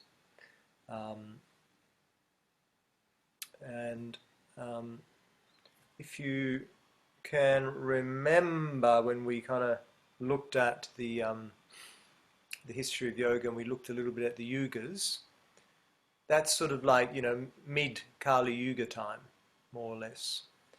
And so Kali Yuga time was very much all about the energy of materialism, and in the midst of its kind of peak, we could say that man's consciousness was at its lowest point. You know, just focused very much on just the basic survival and all the rest. So Hatha Yoga Pradipika, while it's an incredible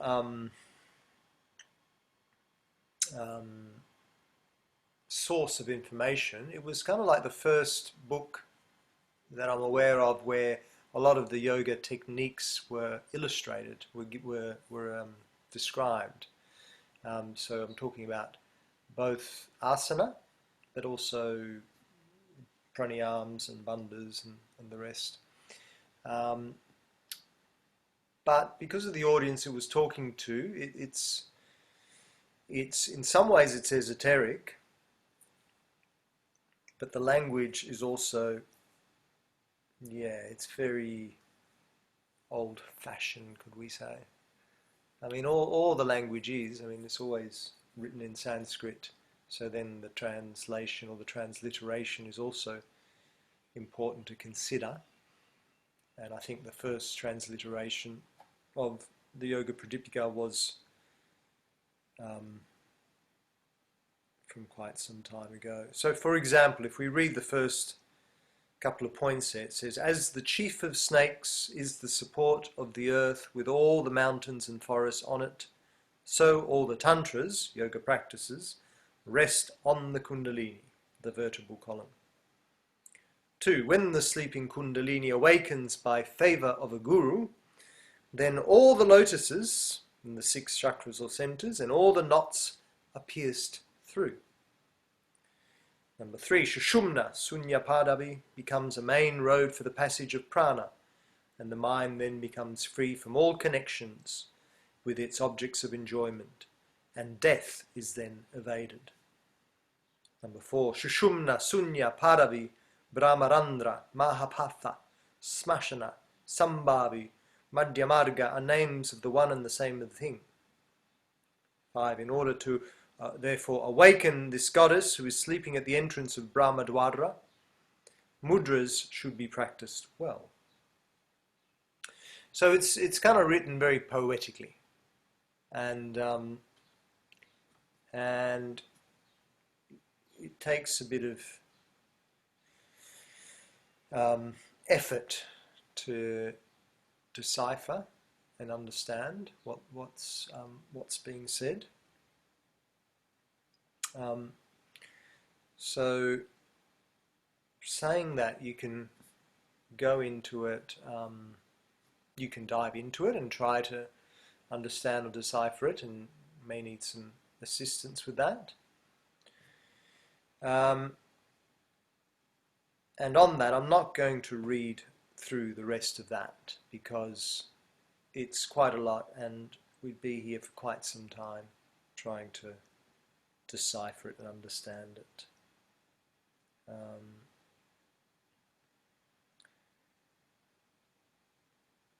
it talks a lot about the various mudras as well.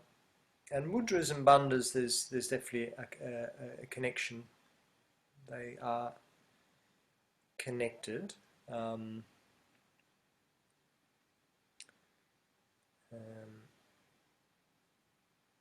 Yeah. But the bandhas specifically is what I'd like to elaborate on today. So if we go down to the next page, essentially there is that illustration of the three yogis there, the three-seated yogis. Have you got that? That illustration there. So that is the illustration of the bandhas. So we have various bandhas, various of these energetic locks, but the main ones are that we concern ourselves with are the Mula Bandha, the Uddiyana Bandha, and the Jalandhara Bandha. Now if we read in that little boxes, the Mula Bandha says to lift the impurities or mala up to the fire. Uddiyana Bandha to hold the impurities close to the fire, to burn them and evaporate amrita, to replenish the lake of the mind. And Jalandhara Bandha to prevent amrita from falling into the fire. So that in itself is a little esoteric, and let me try and get that all to make a bit of sense to you. So first of all, let's understand what these bandhas are and how they work. So as it says at the start, a bandha is a lock or a bind. So these are physical locks that we actually create through muscular contraction, but through that physical lock we also tap into the energetic aspect, and ultimately that's one of the main intentions, is the energetic effect. So working with our prana, essentially. So working, it becomes like an extension of pranayama to some degree, or a technique that we can use to enhance our pranayama. So remember, pranayama, the word prana, life force, ayam, the expansion or the enhancement of the life force. So bandhas are these little kind of extra little kind of boosts we can create to do that, to boost the enhancement of the life force, of the prana. This is on the energetic level. We've also got some physical benefits for doing it anyway, but let's look at all the various reasons and benefits. So if you look at the pictures, the first one is Mula Bandha, the second one is Uddiyana Bandha, and the third one is Jalandhara Bandha. They sound like Mula Bandha, Uddiyana Bandha, Jalandhara Bandha, some exotic queens or something, doesn't it? Mula Bandha is essentially activating the perineum area, or you could say more broadly, the pelvic floor muscles. Mula Bandha translated is the root lock or the base lock. So the root lock, meaning that it's activating that kind of root area of the body, but it's also then stimulating and connected to your root chakra. So your base chakra, so base lock, root lock, Mula Bandha. And yeah, interestingly enough, in Sanskrit, the base chakra is Muladhara chakra. So it's very much concerned with that area. So there's a couple of things that happen when we contract that area. So it's the kind of exercises they give you when you're doing your prenatal work, your Kegel exercises, contracting your pelvic floor muscles so on a physical level, it builds some kind of strength in that area. If you have a weak pelvic floor, you tell me what happens if your pelvic floor is weak. Particularly, probably even more so for a woman, but for a guy too. Oh, Like wet your pants. Sorry, I'll mute mine. Out. Yeah, exactly. You're kind of not very strong in your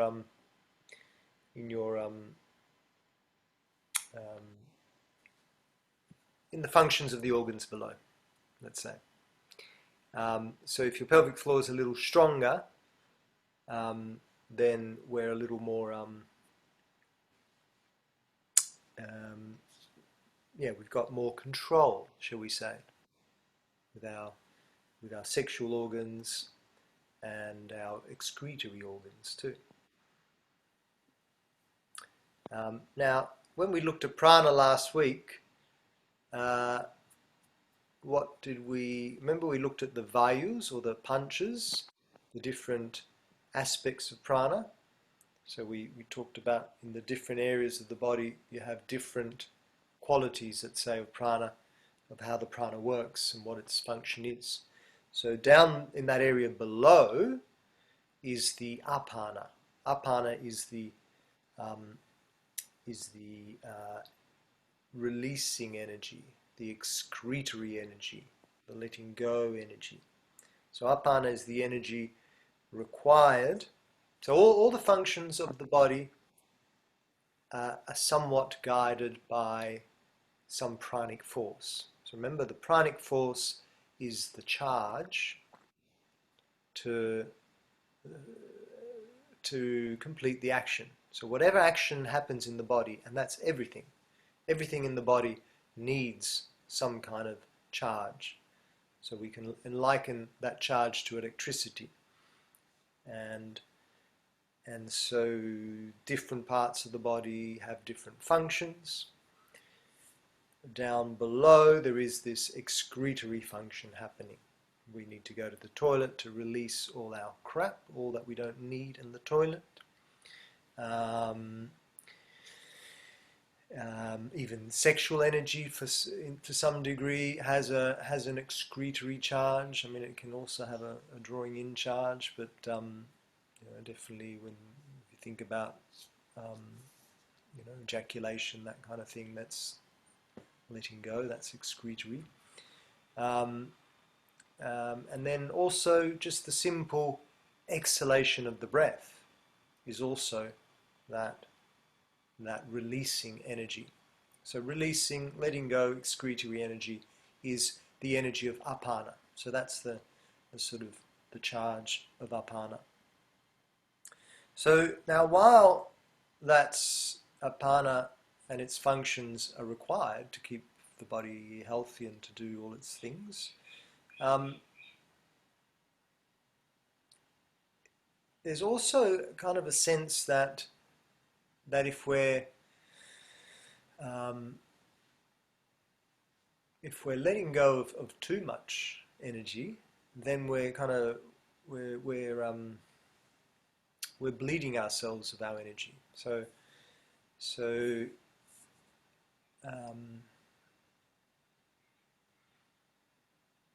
if we haven't got that awareness of energy control, then basically, you know, we draw energy in, but then we let it go very easily, almost too easily, and so we don't end up storing enough energy to boost our pranic charge all over generally, let's say. So when you're working with Mula Bandha, the idea is that you're kind of impeding the apana energy just on a basic energetic level. Like, not that we want to impede going to the toilet or impede exhaling the breath, but there's always this kind of energetic flow happening. So energy, let's say, is constantly leaking out of us generally down that bottom area. And so when we're working with pranayama to consciously work with the breath to enhance this prana, enhance this energy within us, if we start to bring in this Mula Bandha activation, then on a subtle level what we're doing is we're actually impeding that release of energy that just happens kind of naturally. So we're just helping to somewhat maintain the energy a little more, just subtly drawing that energy back in. So the energy that normally seeps out from below through our Mula Bandha engagement, it's almost like we create that lock down below, and energetically it just becomes like a buffer, so the energy doesn't seep through, but instead it bounces back up and draws back into our system.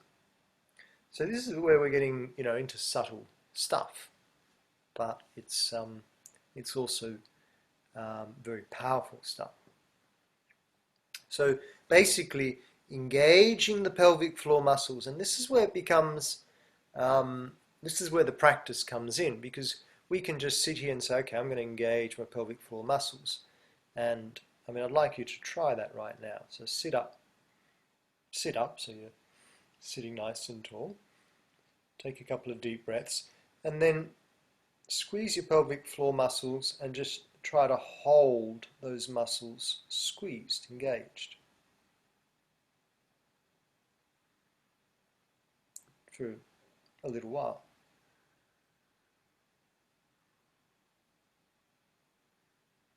And then let it go.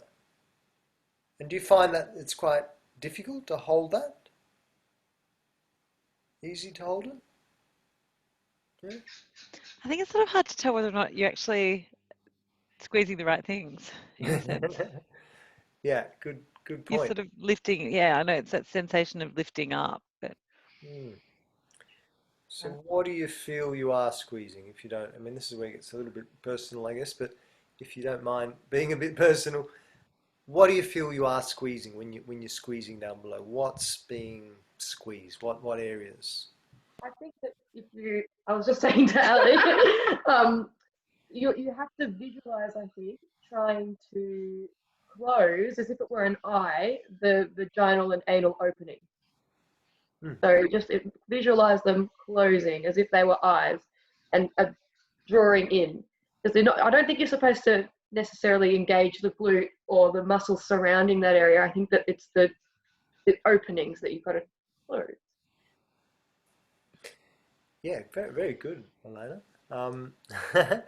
And this is where it starts to get really, really specific, because there's different aspects to that.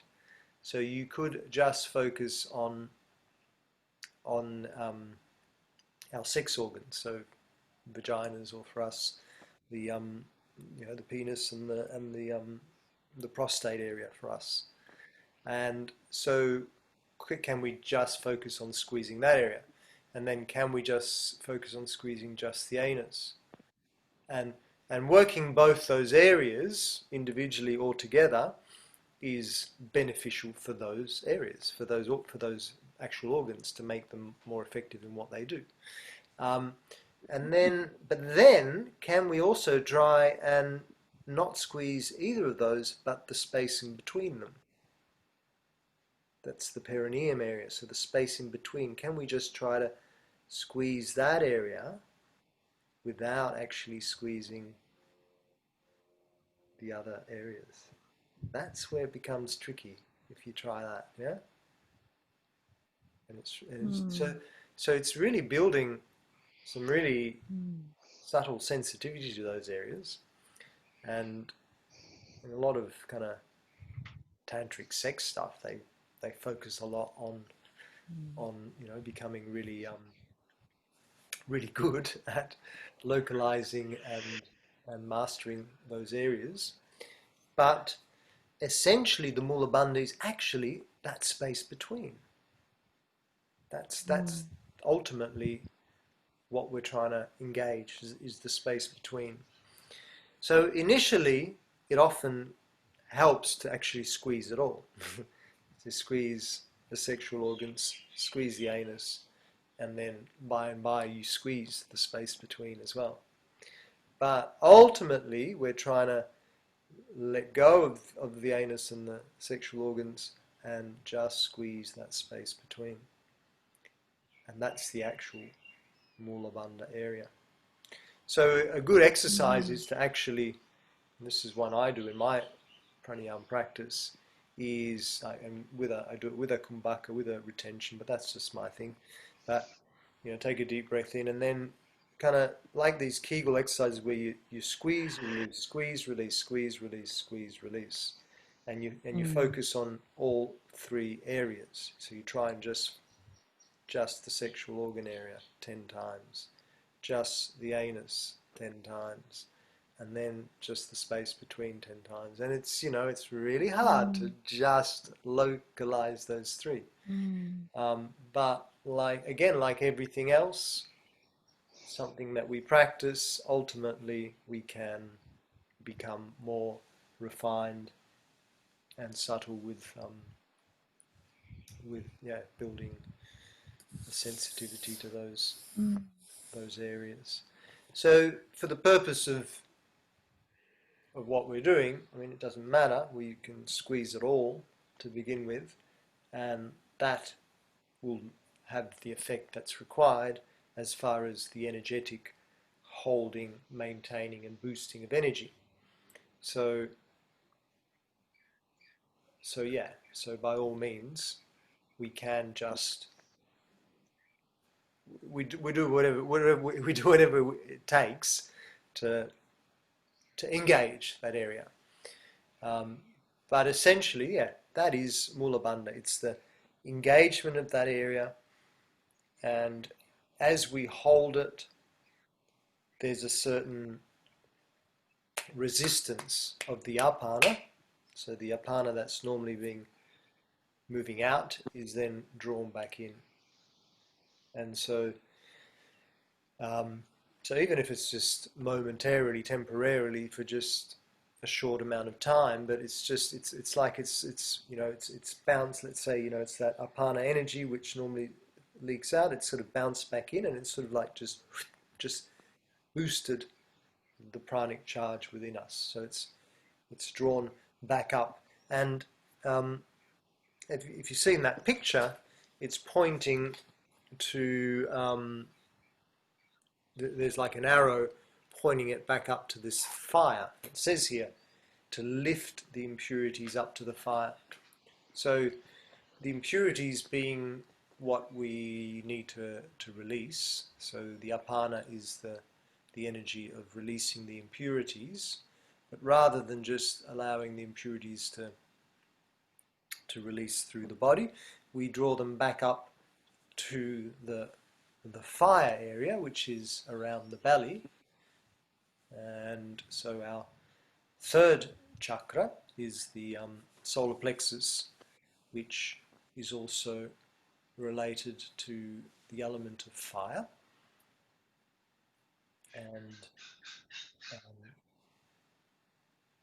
and the digestive organs, which are also in that area of the belly, they have, I guess, an effect of burning. You know, there's a fire in the. You know, we always talk about fire in the belly. This burning action. So from a purely physical level, we're burning the calories. We're digesting our food. So we're burning the energy that's digested from our food through the digestive organs. So the fire in the belly is the digestive fire. We can call it the digestive fire. That gives us the energy that we need to absorb from our food and kind of draw it back into the body so that we can take in the nutrients and ultimately the energy. So on an energetic level, though, we're also then, through the Mula Bandha, we're lifting those impurities which might have been released with the apanic energy. We're lifting them back up into the digestive fire to then somehow be burnt by the digestive fire. So Mickey, even though there are impurities, like, just so that I understand, then they become good for your body when you do that? Yeah, it's like you transmute them. There's a transmutation that happens. So when we talk about impurities, we're talking about on a psychological level as well.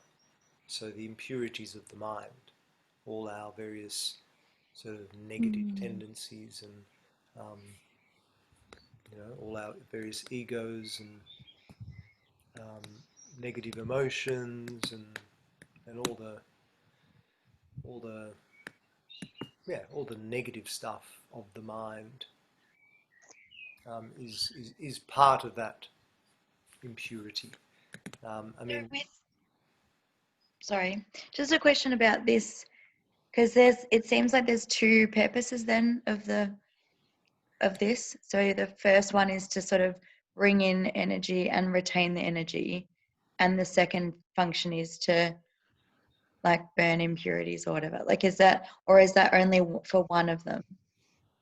no, that's correct. So the Uddiyana Bandha, the second bandha, the one in the stomach, is the one that actually does the burning, let's say, of the impurities. And the Mula Bandha is, to retain the energy, but also to be the sort of you know, the wall that bounces off the impurities to draw them back up. So it's directing them back up to where they're going to be burnt through the Uddiyana Bandha, through the digestive fire.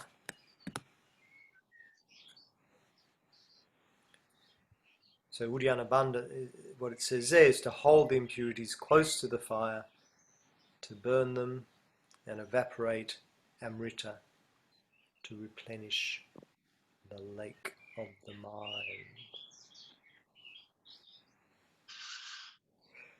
So we can consider the idea of holding impurities close to the fire and burning them. Now, evaporating Amrita to replenish the mind, this is getting a little esoteric again.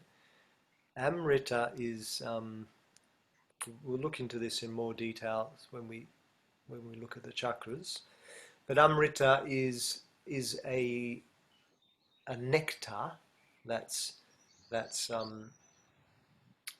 created in our Bindu chakra, which is kind of like an eighth chakra, which sits at the back of the head, sort of towards the back of the neck there somewhere, the back of the head, and this nectar is the idea is that through a lot of our yogi practices, through the various mudras and working with our bandhas and whatnot, we let's say this nectar is another source of energy. Let's say a source of energy that is sort of built up in that chakra. So we know, or we might know. We'll go again into more detail when we look at Kundalini, but there is the Kundalini energy, which is, let's say, a really big battery stored in the base chakra, in the Muladhara chakra. So that's one of the sort of batteries which is where the prana emanates from. And to awaken that fully is then the Kundalini awakening. And so going back to Mula Bandha, also that activation of the pelvic floor area, and specifically the space between the genitals and the anus, that's where our Muladhara, our base chakra, lives. I mean, specifically for guys it's down there, and for women it's just a little, it's kind of directly just up there at the back of your cervix, at the top of the cervix, around the back. If we turned to page, if you scroll through your after the Hatha Yoga Pradipika on the Bandhas, there's this diagram here, and that shows you exactly where your where your Muladhara chakra lives, which is essentially where the Mula Bandha we want to be engaging. So if we read that, it actually says Mula means root, origin, or foundation in the human body. It's located in the perineum. How to? We contract the same muscles used in holding the urine midstream. So those are the muscles that we're contracting, basically. I should mention that. When you're going to the toilet and you need to stop suddenly midstream, what are those muscles you use? That's your Mula Bandha muscles. Benefits: the Bandha helps balance the sexual desires. It moves apana vayu, or the downward wind in the body, up to meet with prana vayu, or the master wind, creating a yogic state. That's a nice way to put it, actually.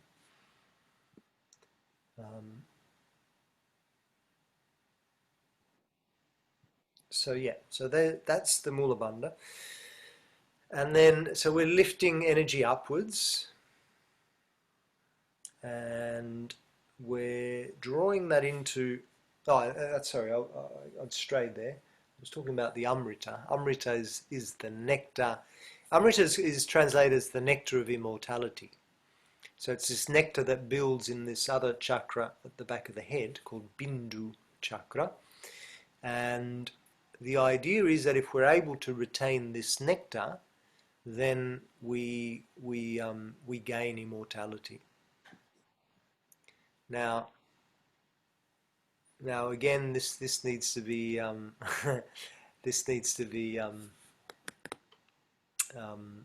deciphered. What does that mean, immortality?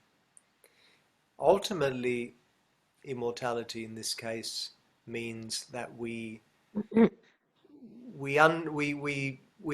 enlightenment to some degree, because once you're enlightened, you become immortal, in the sense that we are immortal anyway, from that soul perspective, from that deeper perspective. We never die from that soul perspective. So the soul is immortal. So gaining immortality means gaining awareness of that soul aspect, of that immortality within us. Really, that's what it means. I mean, in theory, it's also said that it makes the practitioner more youthful, more vibrant, and they actually generally do live a lot longer physically. But I wouldn't say that it means that you actually, in this body, stay forever. God, who'd want to?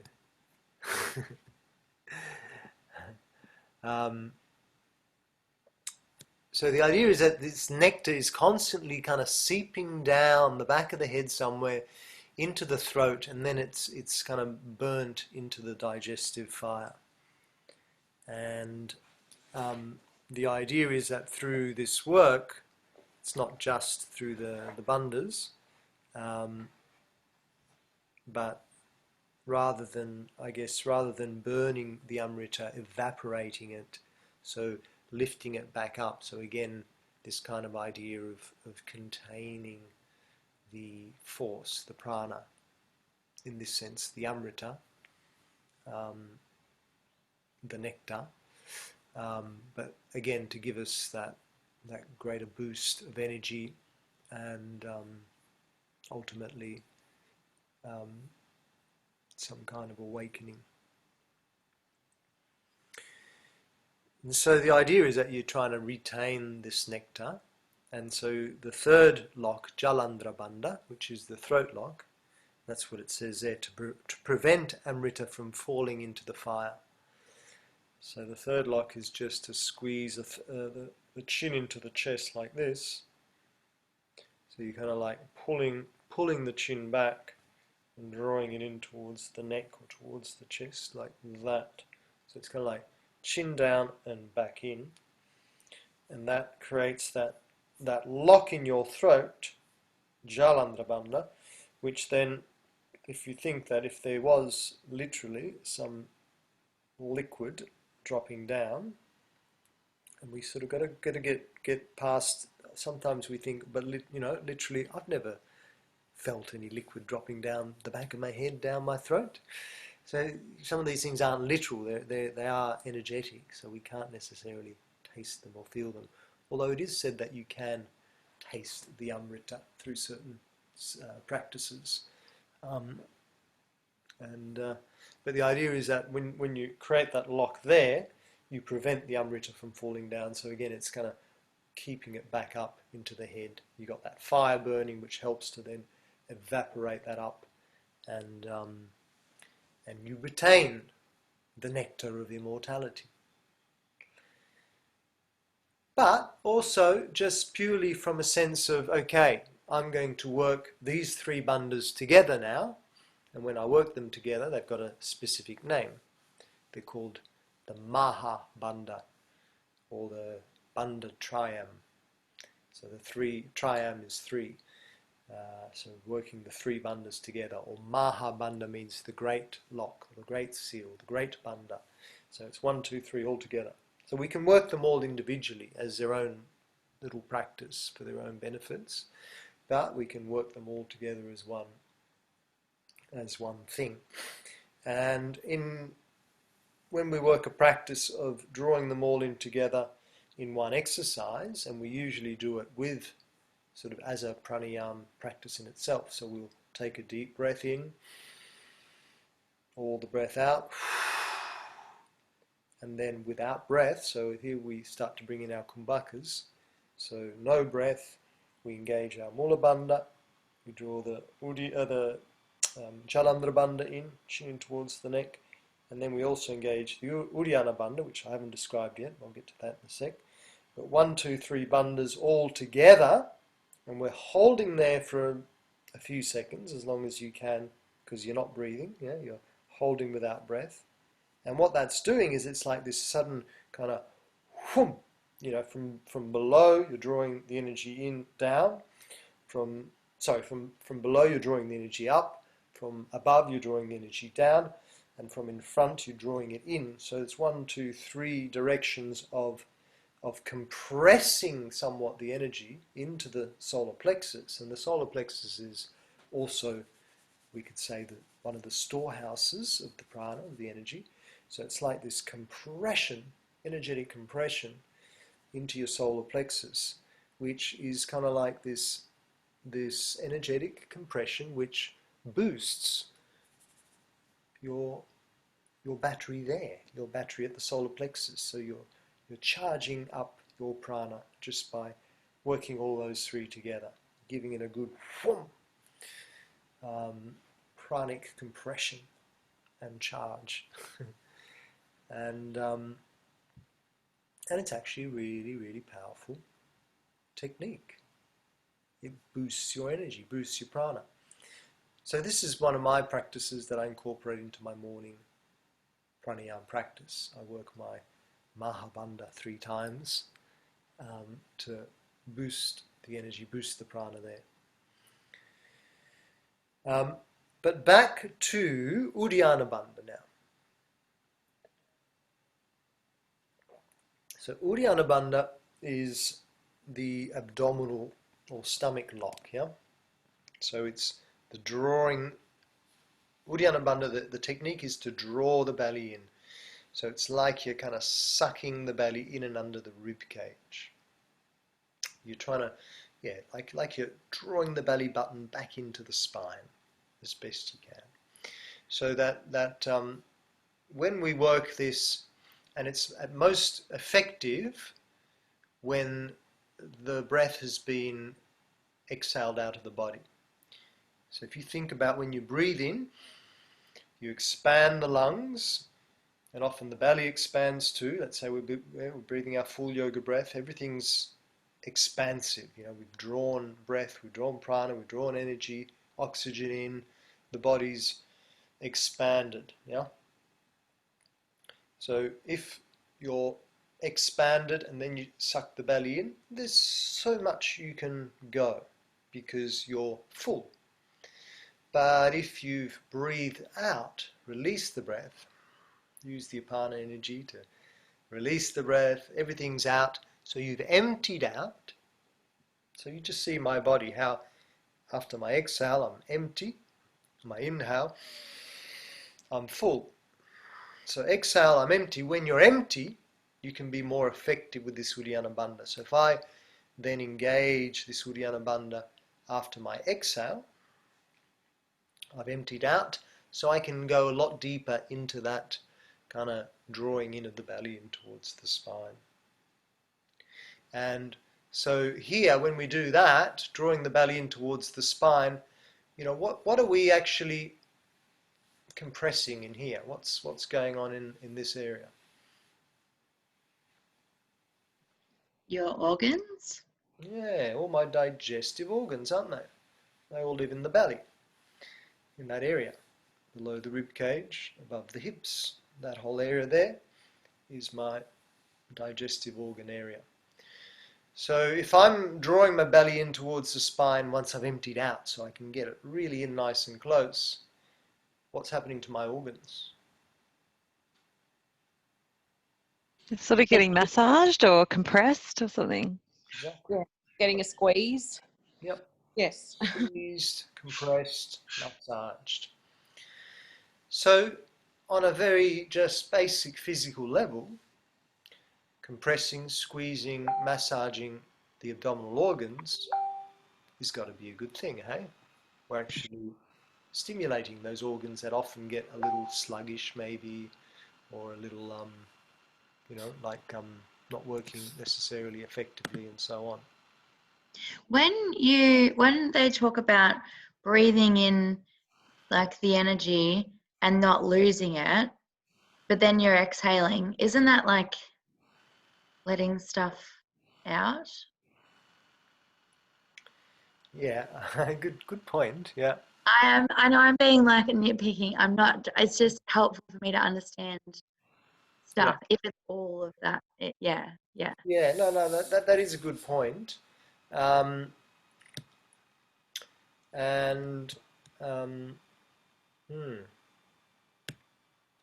I guess the idea is that the energy is always kind of moving,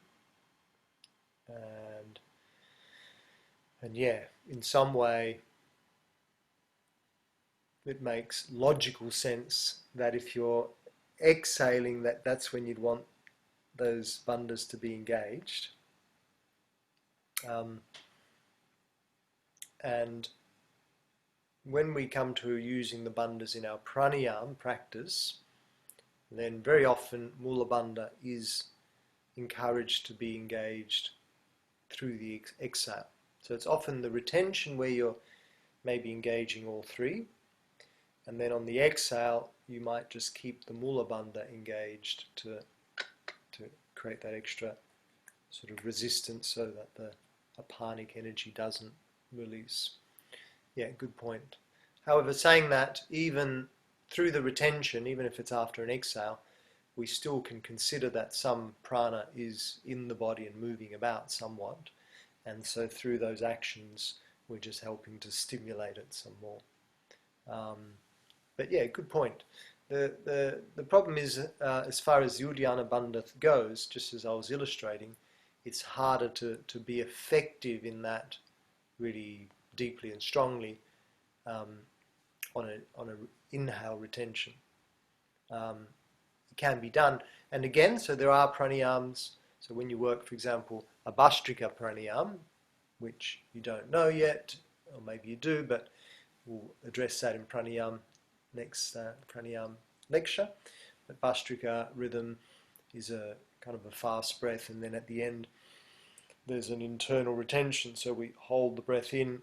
As we hold, we engage our locks, and the Mula Bandha and the Jalandhara Bandha are strong, but the Uddiyana Bandha is just slightly there. We because of the inner retention and the expansion thereof, then it's kind of counterproductive in a way to be really strong on Uddiyana Bandha. Uddiyana Bandha works really well essentially on the retention of breath after the exhale. It's just the way the body is. So yes, Mula Bandha, Jalandhara Bandha can be utilized at any time, while you're breathing, while you're holding. The thing is that when we hold the breath, either in or out, there is this kind of this pranic sort of movement, boosting type thing that happens, and it's just that magical little key thing through those retentions to enhance the prana. So as far as the digestive organs go, though, definitely on that exhale, after the exhale, when we're emptied out, drawing the belly in stimulates, massages, compresses the digestive organs. Now, one of the main digestive organs that we actually target is the pancreas. Does anyone know what the pancreas does, or one of its functions? Produces insulin. Thank you. Yes, and what is insulin? I don't know if down just the word. Sorry, someone else. Something about blood sugar levels. I don't know. Is it something that regulates our blood sugar levels? Yeah. Absolutely. Thank you, both of you. Yeah. So the insulin is the hormone that regulates our blood sugar levels, and so in some ways, what that means is that that's the hormone that gives us somewhat our kind of sugar level in our blood from an energetic point of view. So the energy that sugar gives us naturally to boost our energy is regulated through that hormone. So we know, for example, someone who's really low in who has got really weak insulin production, someone who's diabetic. So a diabetic person struggles to produce their insulin effectively. So that's why they sometimes need to reach out for a synthetic sugar, sugar tablets, or my blood sugar levels are low, I'm going to have a Coca-Cola to give myself that sugar boost. And that's just because it's not working effectively in their body. So the idea is, so the pancreas lives just underneath at the base of the rib cage, just the very top of all the digestive organs. So you've got your rib cage here, and the pancreas lives just under there, across there like that. And within the pancreas, there's these little kind of things called the islands or the islands of Langerhans, which sounds exotic, but that's where the insulin's produced. And so the idea is that when we work with our bandhas, our Uddiyana bandha, you're stimulating all the digestive organs, but we want to sort of draw in, but also have a sense of then lifting up. So it's like an in and up.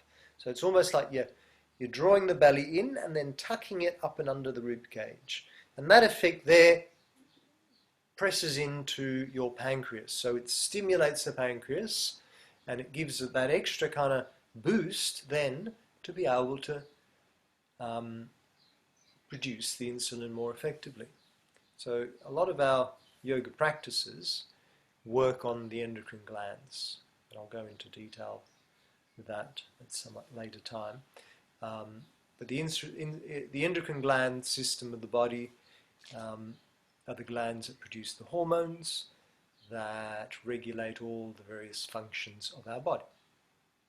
They're the chemical messengers, the chemicals that travel through the body and create all the effects that need to be created in our body. Now, that's when someone's working, fully healthy and everything's functioning effectively, then that all works fine. But for the majority of us, and particularly more so in modern society, just because of the toxic lifestyles that we live, our endocrine gland system is malfunctioning. So hormonal issues abound throughout society. So this is because of many things, because of the toxic lifestyles that we lead. The toxic food and drinks that we put into our body. It's the environment that we live in, just breathing in polluted air, and it's also the stress that we stress, anxiety, depression, all the mental anguish that happens, that also has an effect on the endocrine gland system. So the endocrine gland system for most people is out of whack. When we work with yoga practice, we can actually target each and every endocrine gland through various postures or techniques to stimulate those glands to help them to work more effectively.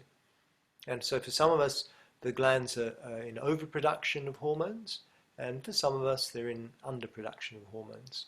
So by either compressing, locking, squeezing, stimulating those glands in some way, we help to regulate them.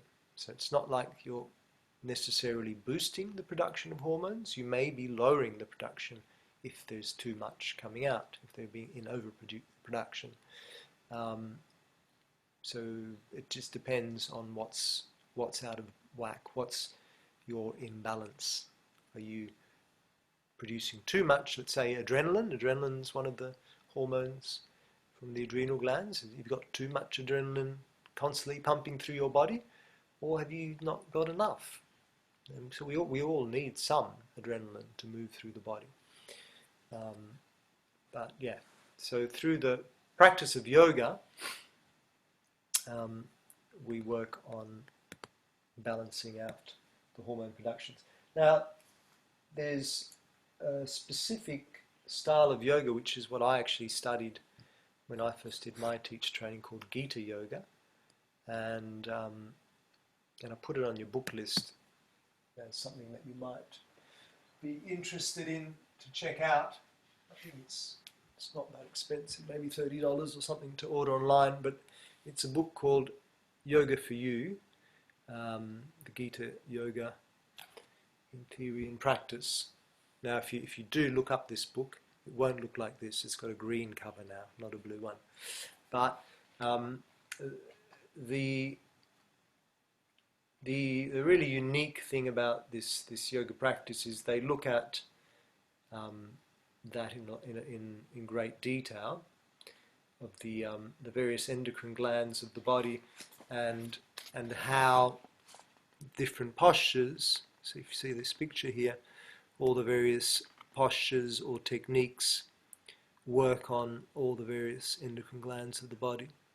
So the Gita Yoga sequence is particularly designed to target the endocrine glands. So if you can see all the various glands there and the various postures. So here we've got this guy standing up, pointing to the pancreas. So he's actually working his Uddiyana Bandha there to stimulate the pancreas. And so I'll show you how we do that in a second. A really good book. I always recommend my TTs to get this book because it's really simple. It's laid out, and it's written in really easy to understand English rather than some of the books which can be a bit more esoteric from the Indian perspective. This is written from a Western perspective, so it's. Who was the author again? Sorry, Mickey. The authors are Lucille Wood and Di Lucas. Thank you. So they were my teachers when I did my teacher training all those years ago. And it's really beautiful how they break down all those main postures as well. So, for example, here you've got the spine twist, and then they break them down into the meaning, why we do it, the physical benefits, the emotional, the mental, and the spiritual. And then they go into all the steps and how to do it and whatnot. So, great book to add to your list. Gita Yoga for you.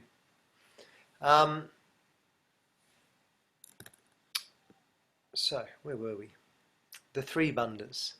So, yeah, so that's the Uddiyana Bandha, regulates all the digestive organs, ignites that digestive fire. On that esoteric level, it helps to evaporate the amrita, and also helping to burn the impurities. And so that's the other thing, of course. There's a lot of esoteric stuff that goes into this, and a lot of these esoteric concepts we wouldn't necessarily mention in a general class, because it depends who you're teaching. But a lot of people come to yoga for the physical, as we know, and they're not necessarily into the spiritual yet. And so you often have to be a little careful as to how much of that you bring into your class. Some people will really embrace it, and some people you'll scare them away and they'll never come back. So it's good to know all the various different reasons why we work with that. But on that pure physical level, we can talk about, how this is helping our regulate our insulin levels. It's helping to stimulate the digestive organs so that they all work more effectively, and ultimately being able to digest our food with a lot more ease through the process. And then the other thing is that the endocrine glands, and again I'll go into more of this at a later date, don't forget all these things start interweaving at some point, but the endocrine glands are the physical expression of the energetic chakras. So there's 7 major endocrine glands, and there's 7 major chakras. And so the solar plexus is the chakra that relates to the pancreas. And when we look at the chakras, we'll also realize that every chakra has its own specific kind of purpose or energy. And one of the purposes of the solar plexus is it's all about the identity of the I, me, my. So it's about being strong in myself, having a sense of willpower, and so having a sense of being self-satisfied with my own energy. And so this is where there's that relationship with the insulin. You know, insulin's all about producing your own energy, rather than relying on external sources. So someone who, if we say, oh, you're weak, you've got a weak solar plexus. If you're deficient in a solar plexus energy, then it's someone who is not self-sufficient in their own energy. So it's people who are constantly, let's say, vulturing the energy of other people. They're needing to feed energy from other people. We all know some of those people, don't we? Who just they're just not self-sufficient. They need to vampires. Energetic vampires. Elena and Ali are laughing there. They've probably got a few people in mind. And it's just that's why, because they've got an imbalance in their solar plexus. They haven't got that self-fulfilling energy. And so it's very interesting how there's that relationship between the chakras and the glands. How are we doing for time? I've lost my timepiece. 3:30. Oh yeah, we've still got plenty of time. I think what I'll do is have a little pause and any questions, and then we'll have a little break, and then we'll come back again. Sorry, yeah, I just sort of missed what was when you said that I get the relationship between the endocrine glands and the chakras, but what were you saying it was the purpose of the endocrine glands to expel something, or to, what was it that again? Well, the endocrine glands, the endocrine glands in general are the glands that produce the hormones in the body, and so they've all got different purposes depending on the hormone they're producing. But they are the chemicals that I guess create all the effects, all the functions. Yeah. Okay. Yeah. Mm-hmm. So yeah, each one has its own sort of purpose. Mm-hmm. So thanks. Going back to like so you lock the energy, and then it builds into that fire. What did you call it? The fire. The digestive fire. The digestive fire. So then does it, that locking and the breathing and pulling in, does that, where that transmutation comes in, and as you breathe out it expels anything that's left of the negativity, or is it what you could definitely say that, put it that way. Yeah, it's a transmutative exercise. Transmutes energy, so it helps to boost the energy that we want, to give us more vitality, and let out what, and to release and to burn away and expel all the impurities. Okay, thank you.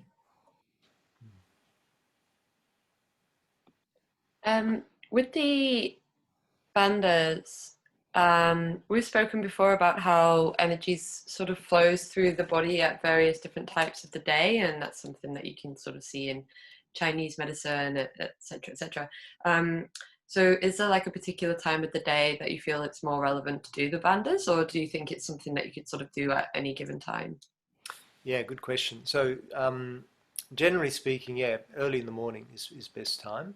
Like to work, let's say your Maha Bandha, your 3 locks, and really focus on the full effect of all. I mean, the idea is that we start to bring the bandhas into everything we do to some degree. We start to really fine-tune our awareness to them and add them as a little extra boost for all the different things we do. So it's also, I'll come to that, but we also can use them in our asana practice to enhance our actual physical asana practice. But yes, as an energetic thing to work on the Mahabandha as a exercise in itself, early in the morning when your body is empty, so you haven't put any food into the body yet.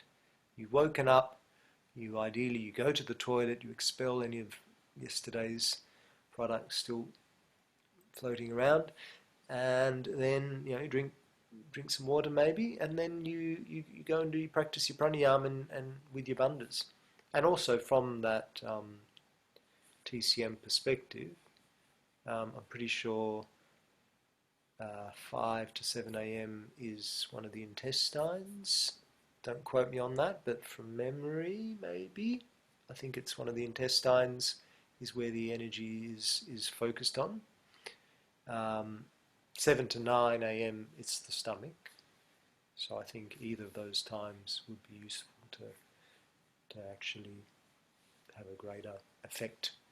So aligning even further with the energy of the chi or the prana. Yeah, good question. Just thinking about what you said about, ideally it's something that you are incorporating throughout the day in terms of, just to get this boost of energy. I don't know, for me, the idea of ultimately locking parts of your body for extensive amounts of time, like surely wouldn't that cause tension after a while? Like, how do you avoid that from happening?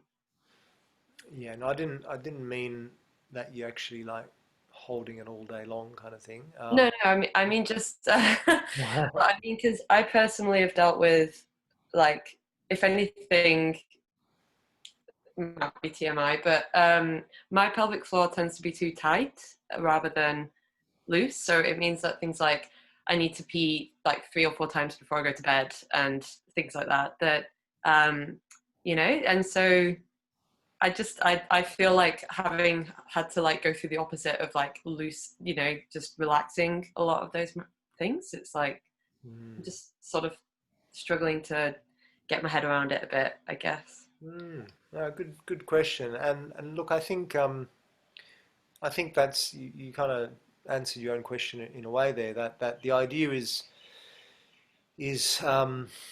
yeah to become really sensitized to that area. And so if there is a certain kind of tightness there, then maybe a lot more relaxation in that area you need to focus on that. But sometimes engagement of certain muscles then afterwards helps them to release even more. If you think about a kinesiologist, I don't know if you've ever been to kinesiologists, who get you to hold certain tensions, and even certain other therapists, certain muscle tensions, tense up, and then afterwards you can actually release it a lot more afterwards. So I think because if there's naturally tense and tight, then I guess we need to break through that tension somehow. Look, I'm not 100% sure because that's not my case, but I imagine that through exercising that area will actually then help also to release it. So yeah, you wouldn't be tensing and holding all the time, but you'd find specific times and moments and practices where, okay, here I'm working it a bit, I'm engaging my Mula Bandha, letting it go, engaging it, letting it go, or just holding it for a little bit, whatever approach you take, but you're actually, you're exercising it somewhat, and through the exercising, there's the yin and the yang of the exercise. There's the engagement, but there's also the relaxation and the letting go, and maybe then also part of someone like you's practice needs to be a lot more focused on that letting go part as well. So just really being good with, okay, focusing on just letting loose down there. Does that make sense? Yeah, it's probably actually more just like letting go in a mental way as well. I think a lot of it is like actually like that sense of relating to holding tension in your body. So yeah, I think you got a fair point there. Yeah, but good point. I mean, that's where some people struggle with bandhas because it's like, oh, creating tension, but isn't yoga all about letting go of tension? But you know, it's targeted tension, and that's where you have to be really careful, because often I see people when we're doing the bandhas, you know, the whole body's like, everyone's like tensing up every single muscle in the body. It's like, you know, they're just stiffening, tightening. But the idea is to really, you know, you actually relax and the rest of the body, and you just target that actual area. And so it's really fine-tuning awareness too to specific parts of the body to just target that. And so, you know, you also check in with the body and you say, oh, okay, where am I holding tension unnecessarily? You know, we're targeting some tension here, so that tension wants to be right, bang, in that spot right there. But elsewhere, why am I tensing in the shoulders? Why am I tensing in the hips or whatever? You know, targeting tension. So it's fine-tuning your awareness. It's starting to, you know, build that real fine attunement and awareness of your body and different areas and yeah, becoming the master of the body.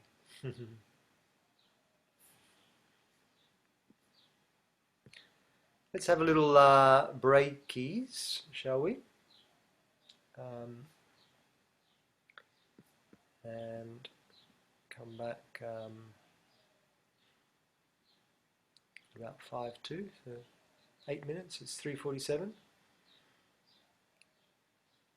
Very specific, aren't I? Like my Mula Bandha, right in that spot. 3:55. Enough time for your tea and pee.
Sorry, I am here. I'm just finishing off stacking the dishwasher very quickly.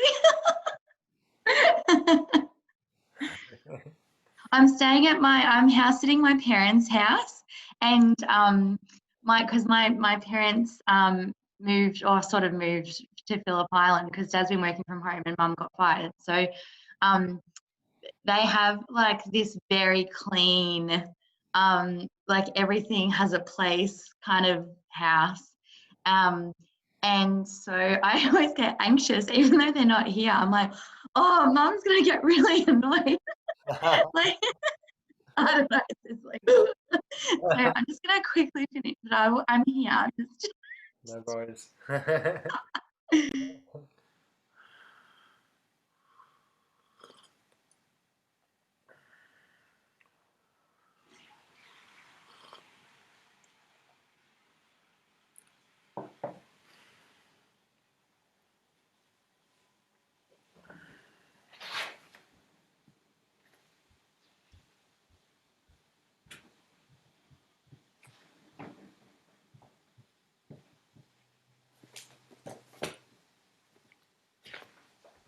I hope you guys aren't waiting for me.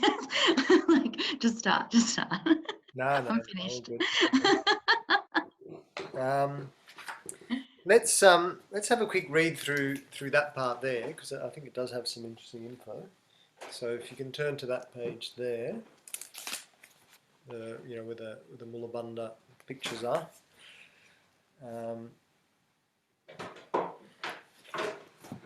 So Mula Bandha root lock, concentrate on the Muladhara chakra. Man should contract the area between the anus and the testes, and woman should contract the muscles at the bottom of the pelvic floor behind the cervix. For a beginner, it may be difficult initially. Inhale deeply and hold the breath, and firmly contract the anal muscles by gently lifting the pelvic floor muscles as one tries to stop the flow of urine and a bowel movement at the same time. Do not contract the buttocks muscles. With proper practice, one will be able to contract proper muscles and leave the rest aside. So that's what I was suggesting before. The contraction allows energy to flow up, not down and out. Hold the muscular contraction as per capacity, gradually held throughout entire yoga practice with a long exhalation. Relax pelvic muscles and come into starting position. Sit in meditation pose, Sukhasana or Padmasana with palms on the knees. Mula Bandha can also be performed after exhalation on empty lungs and in sitting, standing, or in any yoga posture.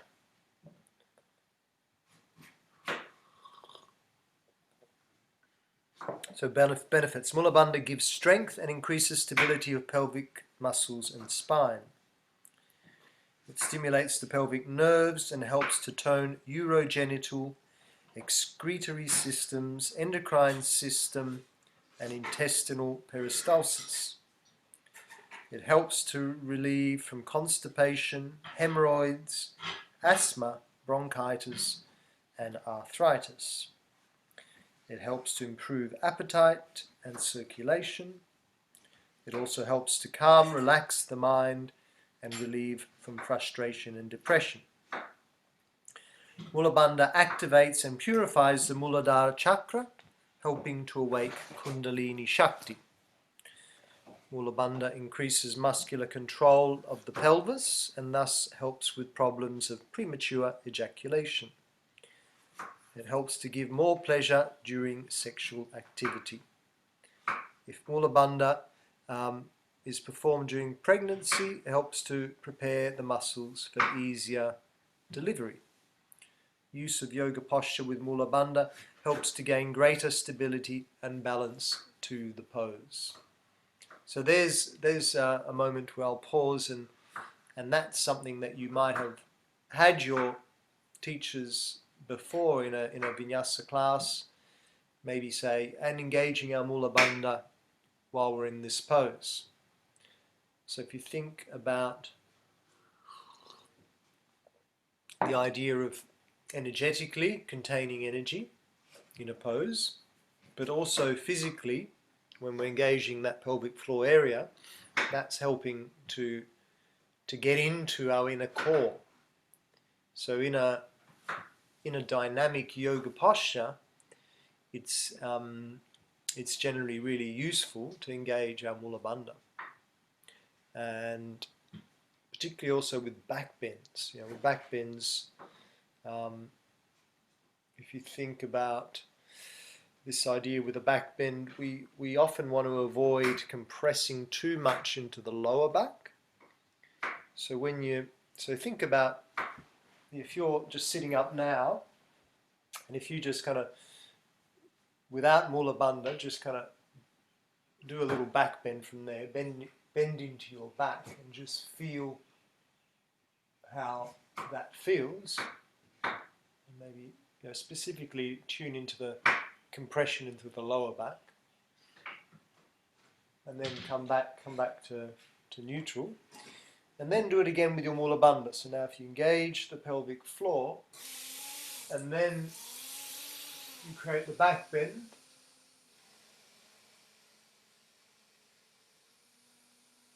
how different does it feel? I want you to tell me. Feel a lot more stable. A lot more stable, eh? Yep. Yeah. Stronger. Stronger. Got more muscle control. Muscular control, yeah. Strangely. Sorry, I missed that, Sue. Because you've got that muscular control. It's not sort of just, whoa, you know. Yeah. Yeah. So it's helping. Do you notice it kind of helps to stabilize the whole lower torso, doesn't it? That kind of control helps to kind of stabilize that area, so that you're not just kind of loosely compressing into it. And it also, you know, that energetic lift. Can you also feel that somewhat? There's a kind of energetic lift. So when if you're just going back into a back bend like that, you kind of just go back. But if you get your Mula Bandha in, you're energetically lifting, and then somehow that lifts the energy up to the mid area, so you're starting to bend a little more from your thoracic rather than into your lumbar spine, which is actually what we want to try and do when we're working with back bends. It also felt, without the engagement, a little like there was energy leaking, which I would never have noticed without you asking us to pay attention. But great pickup there, Pam. Well done. Yeah, good. So yeah, subtle, isn't it? But powerful, hey? It makes difference, doesn't it?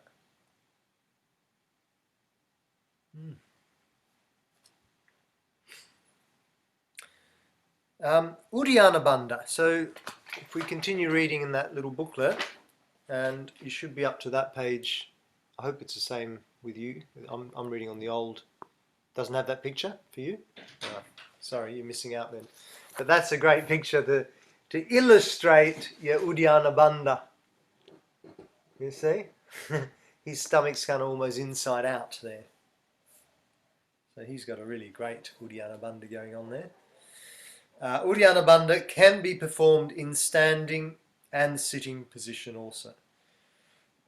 To perform Uddiyana Bandha in sitting position, sit on the floor in meditation pose, Siddhasana or Sukhasana, place both palms on the knees, raise the shoulders and bend the torso slightly forward.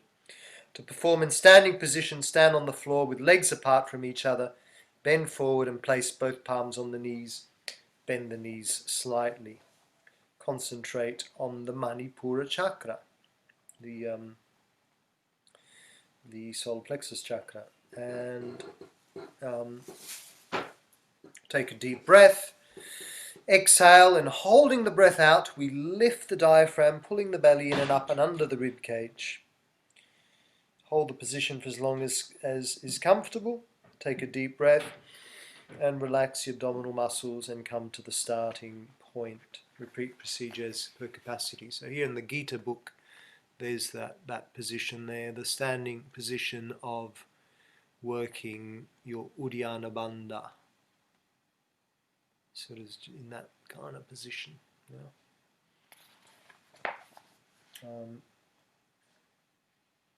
Yeah.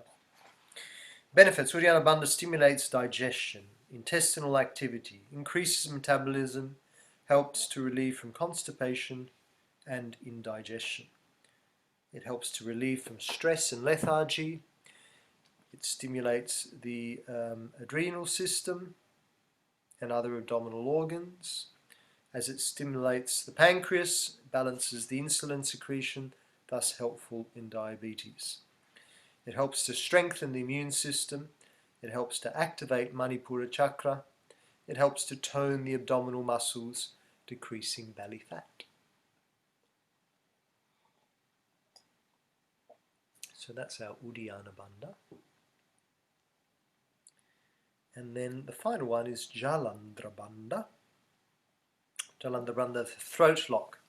So bandhas are energetic locks that contain the prana in the torso and concentrate it into the three main energy channels of the body. Etymologically, Jalandhara Bandha breaks down to Jal, Sanskrit for throat, Jalan for net, and Dharan for stream or flow.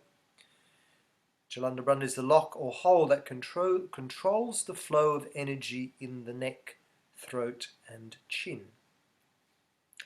This bandha's corresponding chakra is Vishuddhi chakra, the fifth chakra, centered at the throat. Vishuddha deals with openness and communication. How willing or able are you to speak your mind and practice right intention through speech and listening? So again, sit tall in a comfortable pose. Use your breath to fill and lift your sternum. On your exhale, draw your front ribs towards your spine. Breathe in deeply to lift up the crown of the head and the roof of the mouth. Retain the breath as you lower your chin to your sternum and lift your sternum to your chin. Hollow the front of the throat by lengthening the back of the neck and releasing the shoulders. Think of heart openers like bridge or wheel to find the complementary lift of the sternum. If the chin and chest don't meet, don't force it. Release the retention with a long, slow exhale.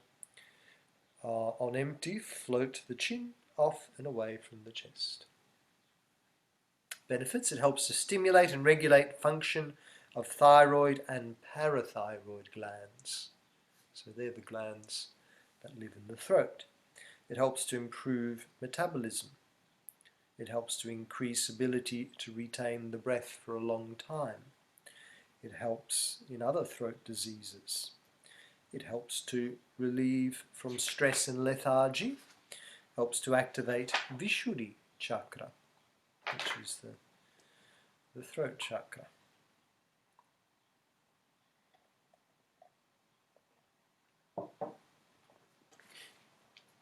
So when we activate them all together, that's what we call the Mahabandha or the Bandha Trayam. So that exercise is, with all of that instructions there, is to do all of that at once. So that we engage Mula Bandha, Uddiyana Bandha and Jalandhara Bandha all together in one foul swoop. So because of the Uddiyana Bandha aspect, we do it with the during the retention after the exhale. So it's a deep breath in through the nose, and this is one of the few times where we actually use the mouth for breathing. Generally in yoga we always say the nose is all that we use for breathing, for obvious reasons. The nose is the vessel to draw the breath in and out. The mouth is just for talking, for singing, for eating and drinking. It shouldn't be for breathing. But when you need to make a really conceited, strong exhale for whatever reason, then the mouth can be used. And even just a good sigh, when you sigh the breath out, you open the mouth to encourage that extra release. So because when we work our Bandha Trayam or our Mahabandha, the idea is to really make sure we expel all the energy, all the air out of the body. Then we actually work with an exhale through the mouth. So the inhale through the nose, nice deep inhale through the nose, and then all the breath out through the mouth. So you can kind of squeeze every last vestige of breath out. Once the breath out, we're empty, we go our Mula Bandha, we draw in the Uddiyana Bandha, and we bring in the Jalandhara Bandha. So 1, 2, 3 bandhas are engaged without breath. The breath is out.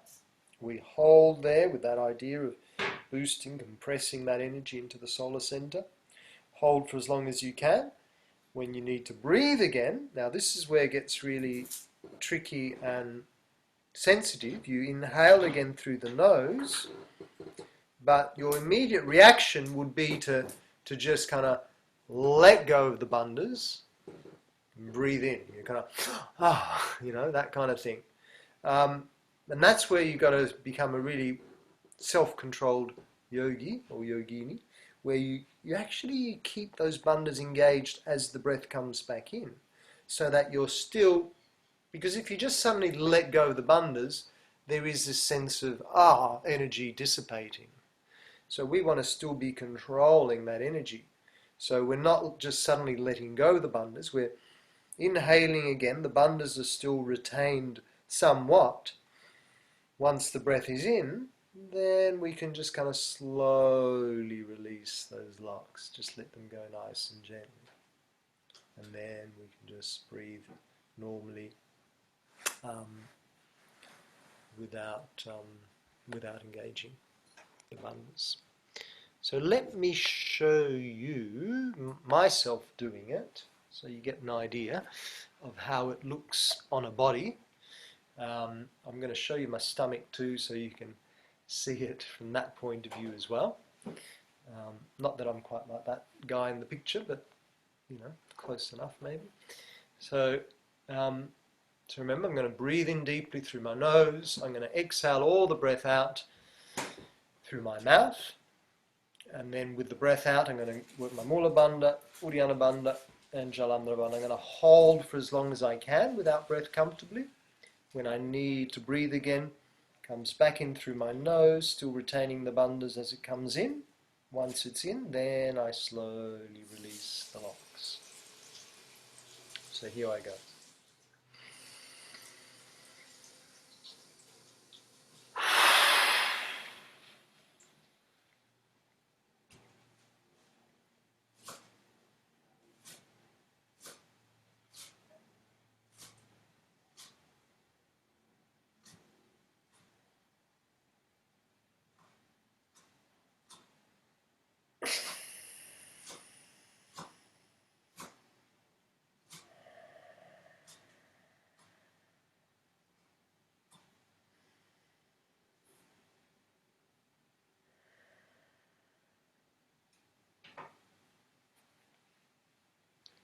And there you have it. Mahabandha,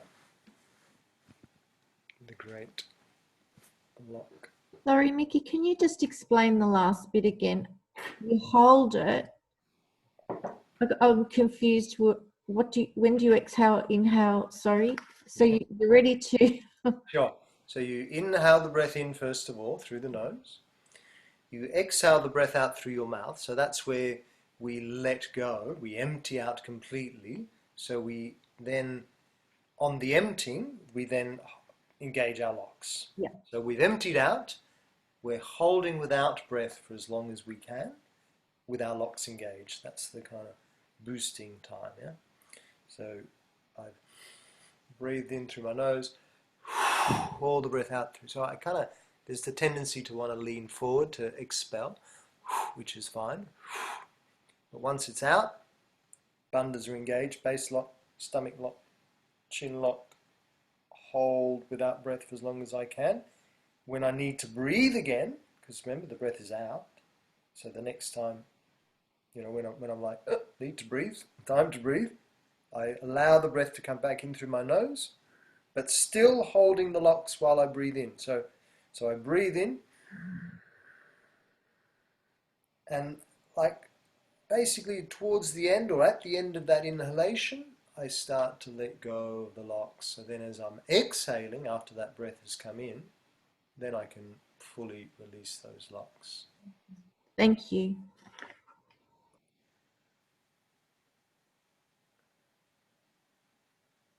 Shall we have a go?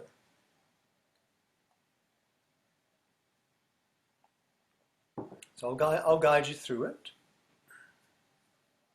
And we'll do it 3 times. If you feel like, you're a bit tired sitting down, you can do it standing up. That's another option. So you do it standing up, like in that picture. You stand with the hands on the thighs like this. So if you were doing it standing up, I'll show you quickly. It would be more of an action like this. So you breathe in through the nose, out through the mouth. So you actually lean forward to get that release, and then after the release, all the locks engage. Mula Bandha, Uddiyana Bandha, Jalandhara Bandha. Holding without breath for as long as you can, and then as you need to breathe, back in through the nose. There's a sense of you want to lift up when you do that, but still keep those locks engaged. And after the end of that breath, you release the locks. And it can actually be nice then just to release the whole body forwards like that. And just kind of hang and then come back up for your second round. So that's an option if you want to do it standing, but otherwise sitting is fine. So as I said, we'll do it 3 times. And after each time, just have a little pause and just kind of tune in to the subtleties of how that feels in the body. Okay, so sitting nice and tall or standing, rolling the shoulders back, length through the spine. Take a few just deep abdominal breaths first of all. Relax the belly, relax the shoulders.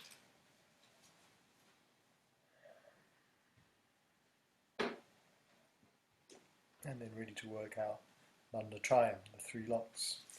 So releasing the current breath, and then deep breath in through the nose, all the breath out through the mouth. Once all the breath's out, your 3 locks, Mula Bandha, Jalandhara Bandha, Uddiyana Bandha and Jalandhara Bandha. The 3 locks engage. Hold for as long as you can. Don't force it though. When you need to breathe again, try to keep the locks engaged as you breathe back in through the nose. And towards the end of that inhalation, then slowly release those locks. And keep the eyes closed. Just relax the belly.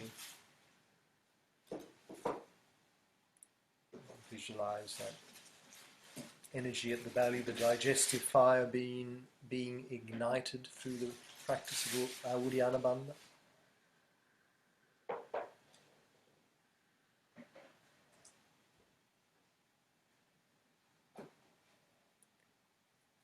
And then let's do that a second time. So deep inhale when you're ready through the nose. All the breath out through the mouth. Without breath, Mula Bandha, Uddiyana Bandha, Jalandhara Bandha. Hold the locks nice and tight. Hold without breath for as long as you can. As you need to breathe, again, allow the breath back in through your nose slowly and gently releasing the locks at the end there. And then relaxing the stomach muscles. Tuning into the energy of that digestive fire.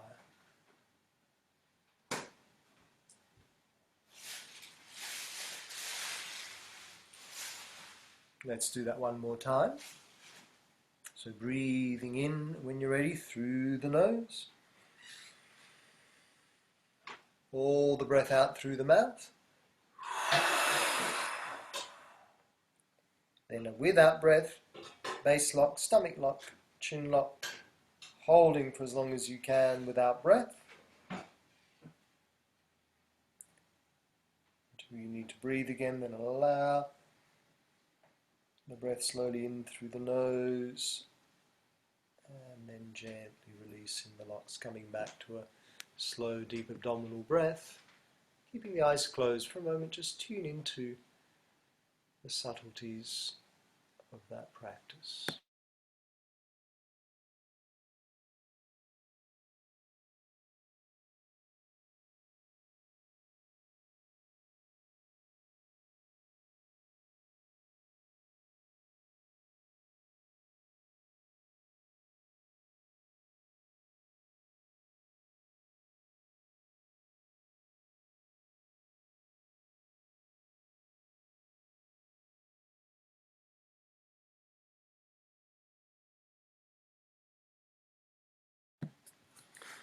And then blink your eyes back open when you're ready.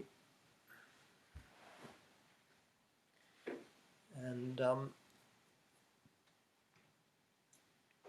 tell me, what's your experience of that?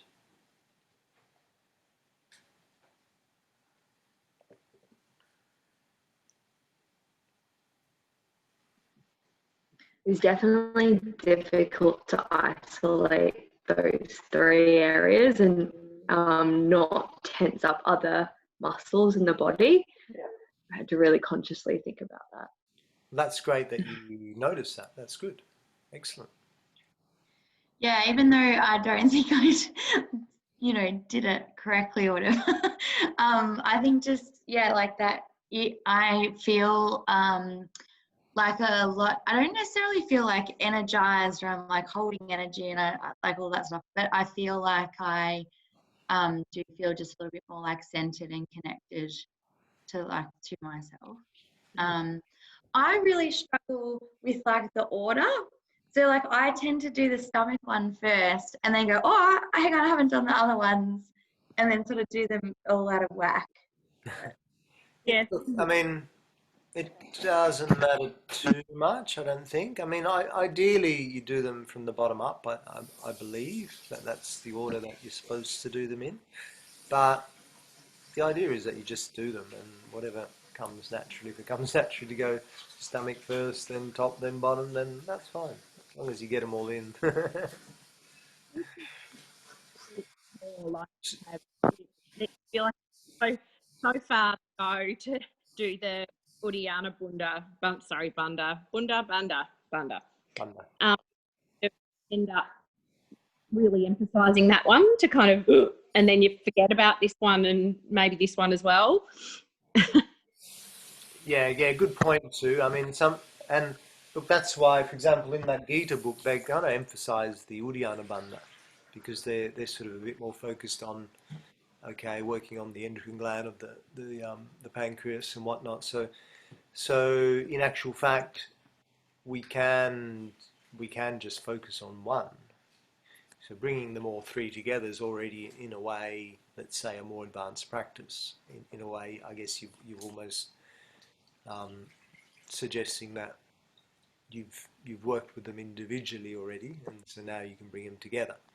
So I've kind of like skipped ahead there, I guess, to some degree. So maybe focusing first on them individually, just trying them individually. Yeah.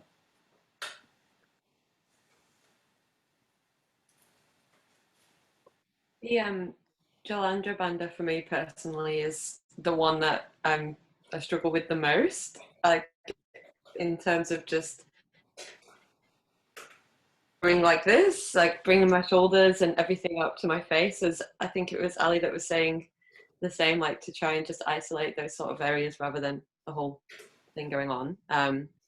Yeah, like afterwards, you sort of feel like you want to relish in that feeling of like it just seems to bring a bit of stillness. It's Good. Yeah, I mean, I know what you're saying, and on both those points. Look, I mean, undoubtedly other muscles will be engaged and other things will happen, shoulders will lift and whatnot. And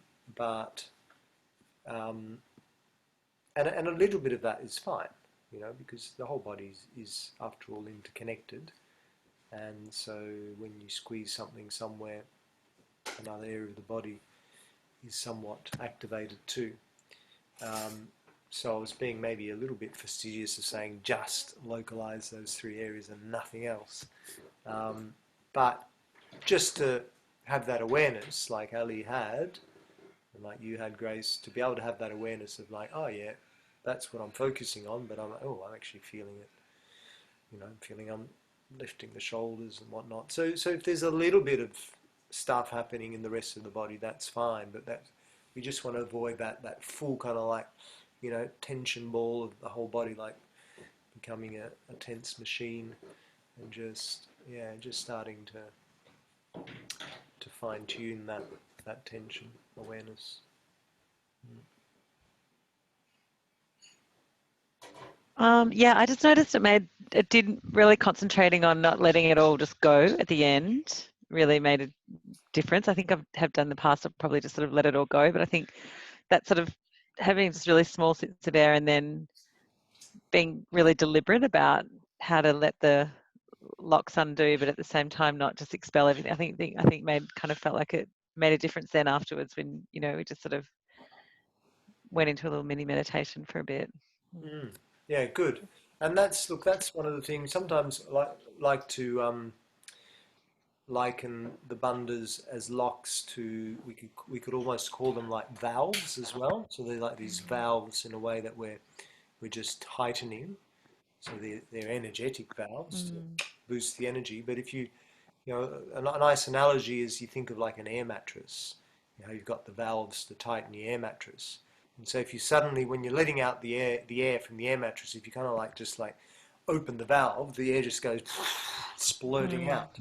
So rather than just kind of like letting it go, we want to just slowly untighten the valve so the air comes out nice and smoothly. So there isn't that kind of release. Yeah. Yeah, it's good. There's also like seems that because the base chakra, the solar plexus, and the throat chakra are what are being locked, and they seem to be the 3 that cause us the most issues in life, in terms of like the base chakra being survival, fears, you know, money blockages and issues. The solar plexus, the seat of our power, and oftentimes the throat chakra, being able to speak truthfully, your truth, no matter how difficult that might be. And it seems like, as well as the physical, there's that other energetic side that is also getting,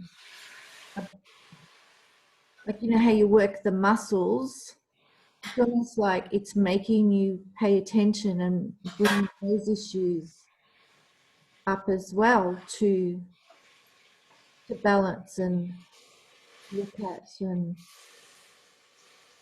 help yourself with. Yeah. Yeah, totally. You're completely right there. Good points. I know that's more the esoteric side, but I like that's just the side. Yeah. No, wonderful points. And that's the thing. Like that's why I sort of said before, like understanding these things from all the different angles. You know, you've got the physical benefits, you've got the esoteric stuff going on, the energetic stuff, emotional, whichever way you want to look at it. There's always many ways to look at it, to understand it, and to interpret it, and to teach it. So depending on, at the end of the day, you know, you might be someone who teaches more from that point of looking at things from the chakras and from a lot of the more esoteric angles, and so that's what we focus on, rather than you know, if you're teaching in a gym, let's say, and then everyone just wants to know that their hormones are working effectively, and whatever.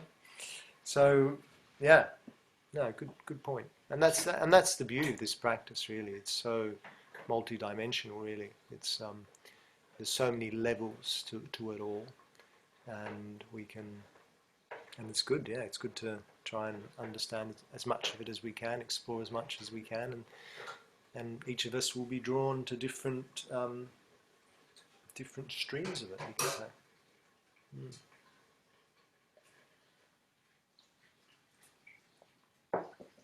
Good. Yeah, I'm like you, Pam. I really connect to that kind of stuff. Like, I really like that aspect of it. And I think it's like what we were talking about this morning with the different breathing techniques. It's like if you can sort of connect to, I guess, the theory as to why, like, why are we doing this?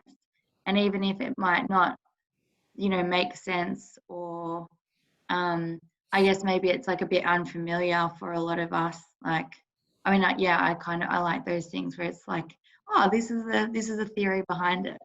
Yeah. Yeah, good. Look, what I'm going to do now, there's a couple of other bandhas that we work with.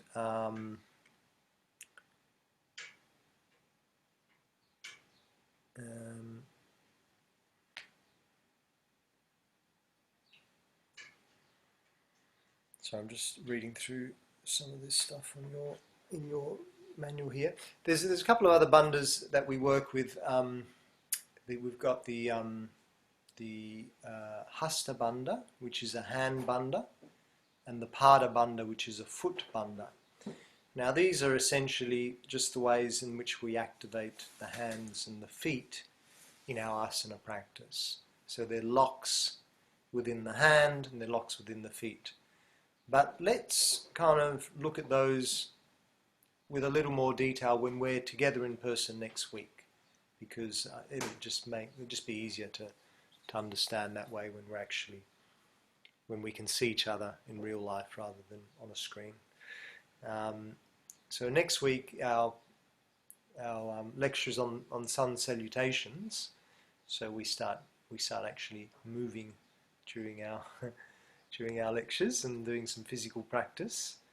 So I did post the Surya Namaskara A sequence in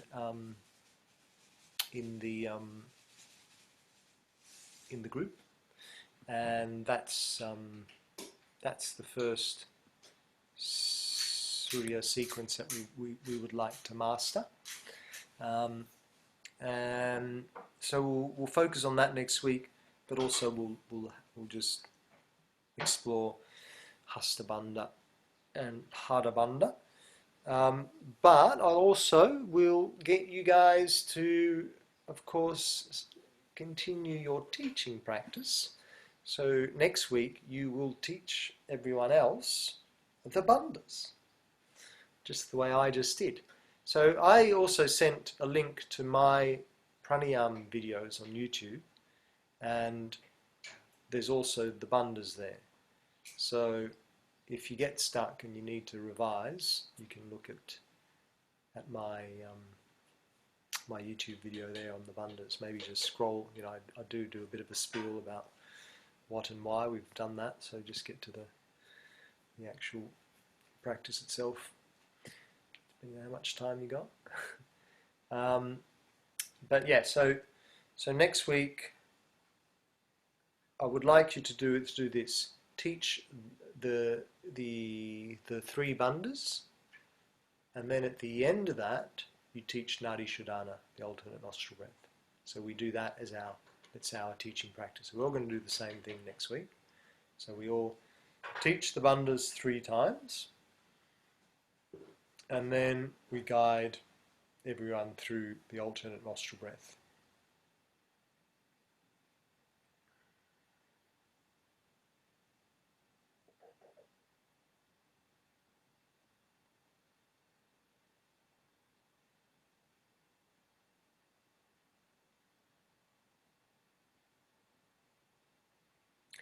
And then another little bit of homework in here, just above the it's just above the Mula Bandha picture. Just above that picture, there's a few questions there. Just the first and the third question. What are bandhas and how do we use them within the asana yoga practice? And please describe how to anatomically cue each seal during the asana practice. No.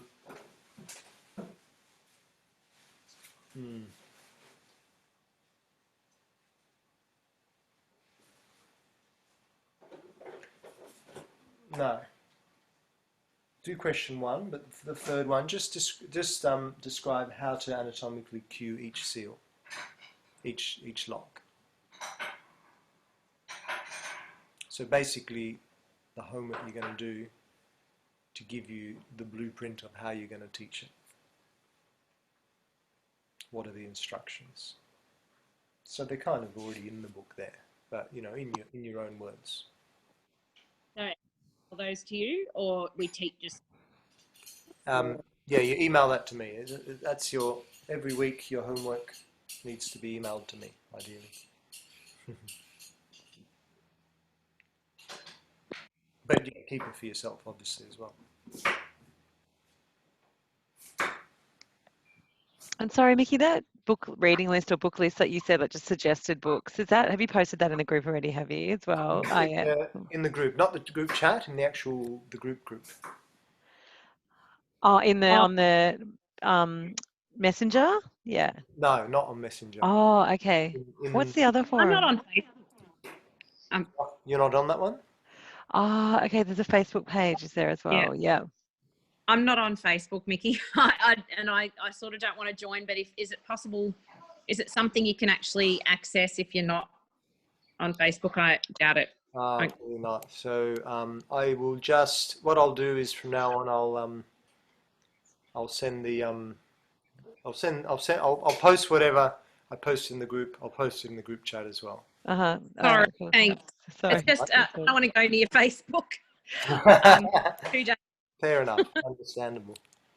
But that's why it's nice actually to have both options. So for some people, maybe navigate one bit more than the other. So all good. I will post the book list in the group chat as well.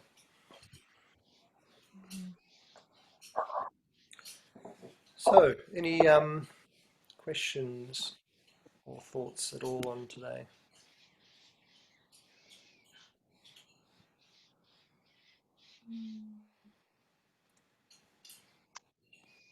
Feel free to read the Hatha Yoga Pradipika exposition in there on all the various bandhas and mudras that's been written in there. But you know, don't expect to understand it all. But maybe just out of interest. And it's pretty interesting, some of the stuff that it says, some of the claims that are made. But yeah, take it all with a grain of salt. Sometimes it's meant to just be a metaphor, not always necessarily a literal thing. Although saying that, some of the curious things that can happen through the yoga practice is actually more esoteric than you can possibly believe are true, but they actually are.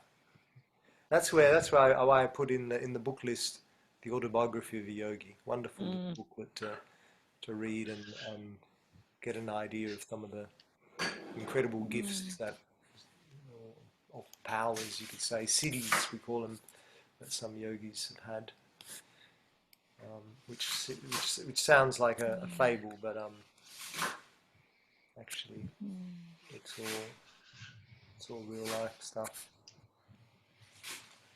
Supposedly.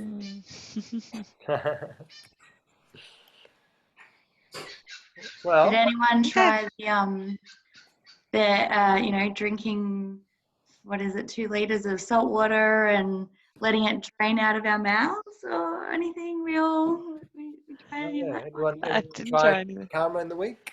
Oh, wait. You got your neti pot? Those for a minute. I want Grace to demonstrate it if she's got it. So listen, as part of your kind of homework and practice as well, I do encourage you to practice your bandhas this week, ideally alongside your pranayama. So in the morning, you've got now 5 things that you can use, 5 little techniques to give yourself a good, as long as you want it to be, but you know, it could be a 10-minute little practice there, which would be quite nice to start incorporating into your day. And so it's something like so sort of like doing a set of the bandhas might be that you just might do the exhale, the locks, like 4 or 5 times or something. Is it? Yeah. Three times. 3 times. Yeah. And then, so yeah, a great sequence would be you start with your bandhas, then you do your Kapalabhati, then you sit and do your Ujjayi breath, then you do your Nadi Shodhana, and then you sit in your meditation, or you go into your full yoga breathing and relax. So that would be a great little rhythm. So again, in my YouTube videos, the last one there is that it's like a recommended full practice of incorporating those 4 or 5 techniques. I feel like in Ashtanga yoga, there's this real focus on Uddiyana Bandha being, you know, something that you really engage with at the beginning, and they try and emphasize like keeping that throughout the rest of the practice. But do you think it's of like the same kind of degree? Because I always struggled with having that sense of engaging the core and going through the practice at the same time. Good question, and yeah, Uddiyana Bandha is also really useful. I forgot to mention that, but also very useful to use in our asana practice. I think there needs to be an ebb and flow with it, though. That's the key. Not to just again, because otherwise we're kind of getting into this energy of tension, and you know, within our practice there needs to be a flow of kind of tension and release. So yeah, so in Uddiyana Bandha particularly great for forward bends. Yeah, so if we're moving into a forward bend, we'd want to draw the belly in, and when we go into a forward bend, we're actually exhaling into the forward bend. So we're emptying out, drawing the belly in. Uddiyana Bandha is engaged, and so that way you're able to go deeper in the forward bend when you've sort of emptied out, you've drawn in there. And then you can go further in the forward bend. You know, you think about that again. Think about if you inhaled, inflated the belly, and then go forward, then you've got that buffer. But if you're emptying out as you go forward, you're drawing the belly in, then you can, you know, you've got more space to go further forward. And just. In certain things, in certain other postures, it helps, like in twists, it helps to draw the belly in and twist. So, you know, if you think again, when we're twisting, we're bringing like a internal twist. We're bringing the belly in towards the thigh. So whether it's a sitting twist or whether you're doing that kind of standing twist, you're going internally like this. So Uddiyana Bandha really helps to create that space, so you can then get in a little further. See that? Rather than just go that. But drawing in and up, lifting, and then I can go a lot further. Yeah. So yeah, but having, I think personally, being able to also then release it when you're not needing to. You know, when you're pausing. So you've twisted, you're there in your twist, then you come back, take a moment and you let it go. And then you go again, the other side, draw in, you know, Mula Bandha, you can bring in both those bandhas as you twist, come back, and you let it go. Doing a yoga class before all this knowledge was a lot easier. Say that again? I said doing a yoga class before all this knowledge seemed to be a lot easier. Oh, yeah?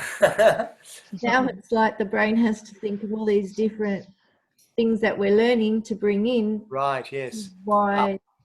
But ultimately it means your practice will become more effective. And that's the whole thing. That's also that's the trick. That's the tricky part of being a yoga teacher and trying to, as we're learning, there's so much information, isn't there? For all the little bits and pieces we do, there's so many little nuances to it. And if we know all these things, then it just becomes that much more effective.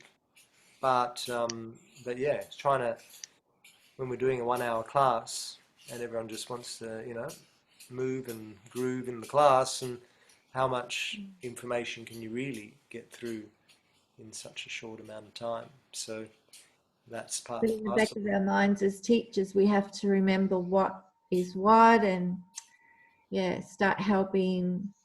That's the hard part. Yeah. Remember. Yeah, but it's hard, but it's also fascinating, isn't it? It should be. This is the path of self-inquiry, and it's a fascinating journey. And the more we learn, the more fascinating it becomes, because all these other bits open up, and like, oh, well, then there's this and that, and but yeah, not to get overwhelmed by it. Remember, there's always that too hard basket. We can always just, that was way a bit too much, and that stuff you said about that and this and that. No, I'm putting that in that too hard basket for now. And then we just focus. We grow that knowledge. I mean, it's all going in somehow. So it's all maybe just going into your subconscious down below, and then that'll come up when you need it, when the time comes to explore that part of it.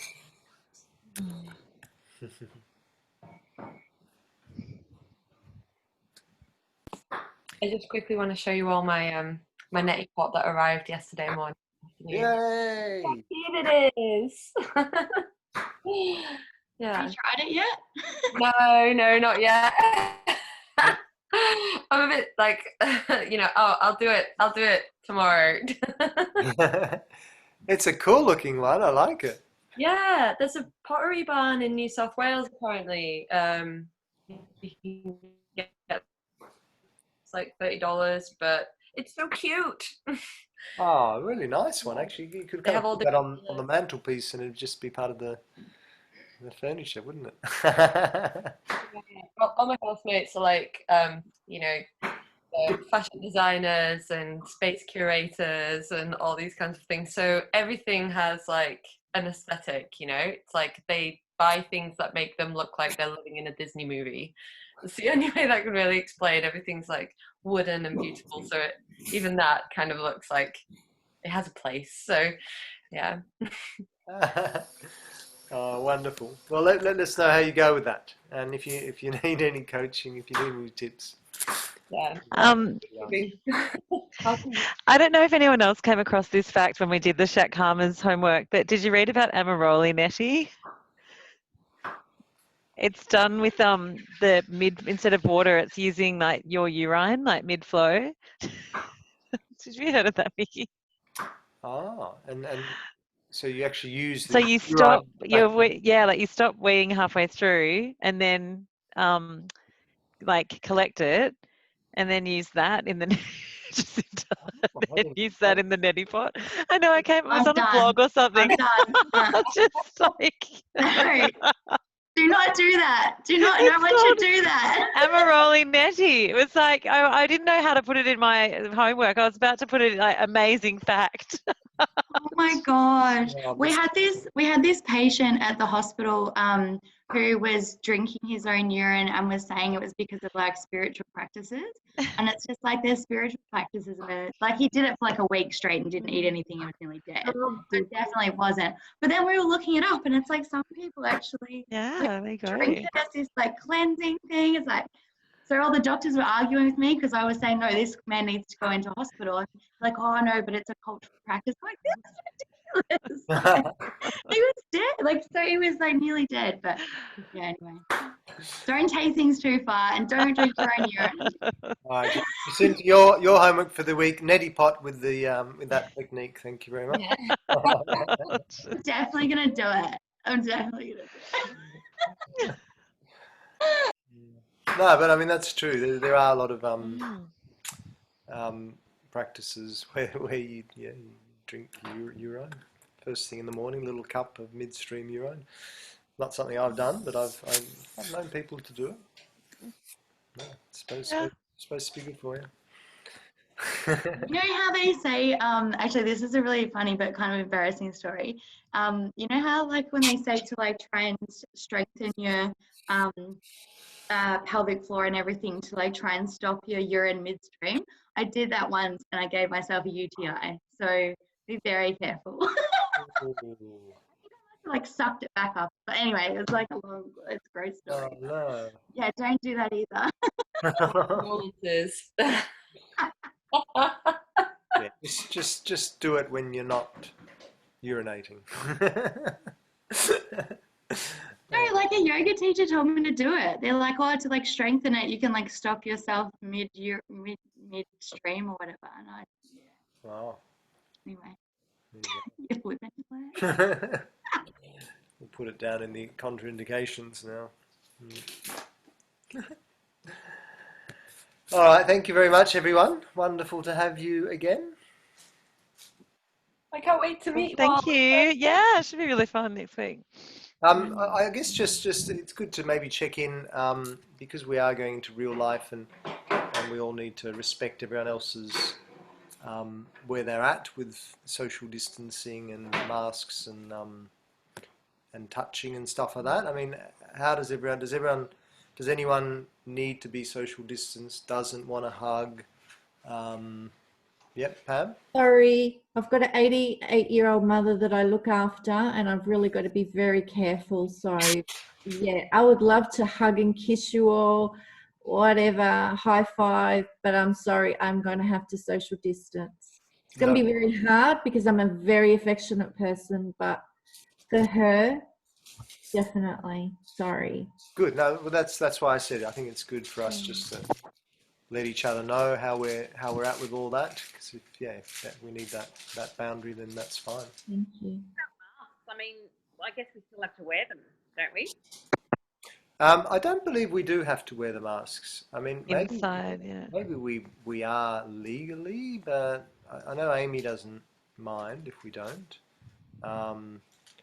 Personally, teaching, I would find it really hard to wear a mask teaching. I know as a teacher, I think even in classrooms, the teachers don't wear the masks, I believe.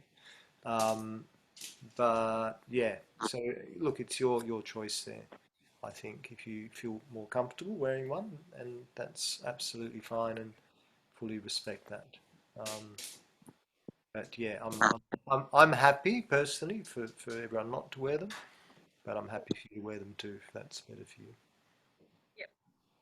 And so also, yeah, I mean, often with particularly when we start to get into the asana, I mean, this is where it's going to be new territory for me as a teacher. I like to always go around, adjust people. So physically, I'm sometimes a hands-on person, and obviously, in real life classes, we're not going to be able to do that at the moment. And so even with you guys, let me know if you'd rather I don't touch you physically as well, because sometimes I could. So Pam, I won't touch you physically for that. And if anyone else would rather have that social distance too, then that's fine as well. I take it we'll be doing, basic things such as bringing your own mats and that kind of stuff as well. Yeah, bring your own mats. Yeah, definitely. That would be good.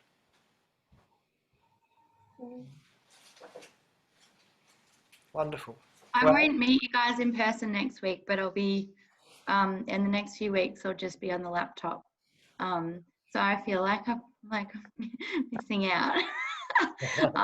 But I'm really looking forward to in a few weeks being able to be there. And yeah, if you want to hug me, please do. I need human connection. All right, wonderful. Thank you, everyone. Have a wonderful Thank you. rest of your weekend. You too. Have a good week, everyone. Yeah, Thanks, guys. bye. Bye. Bye.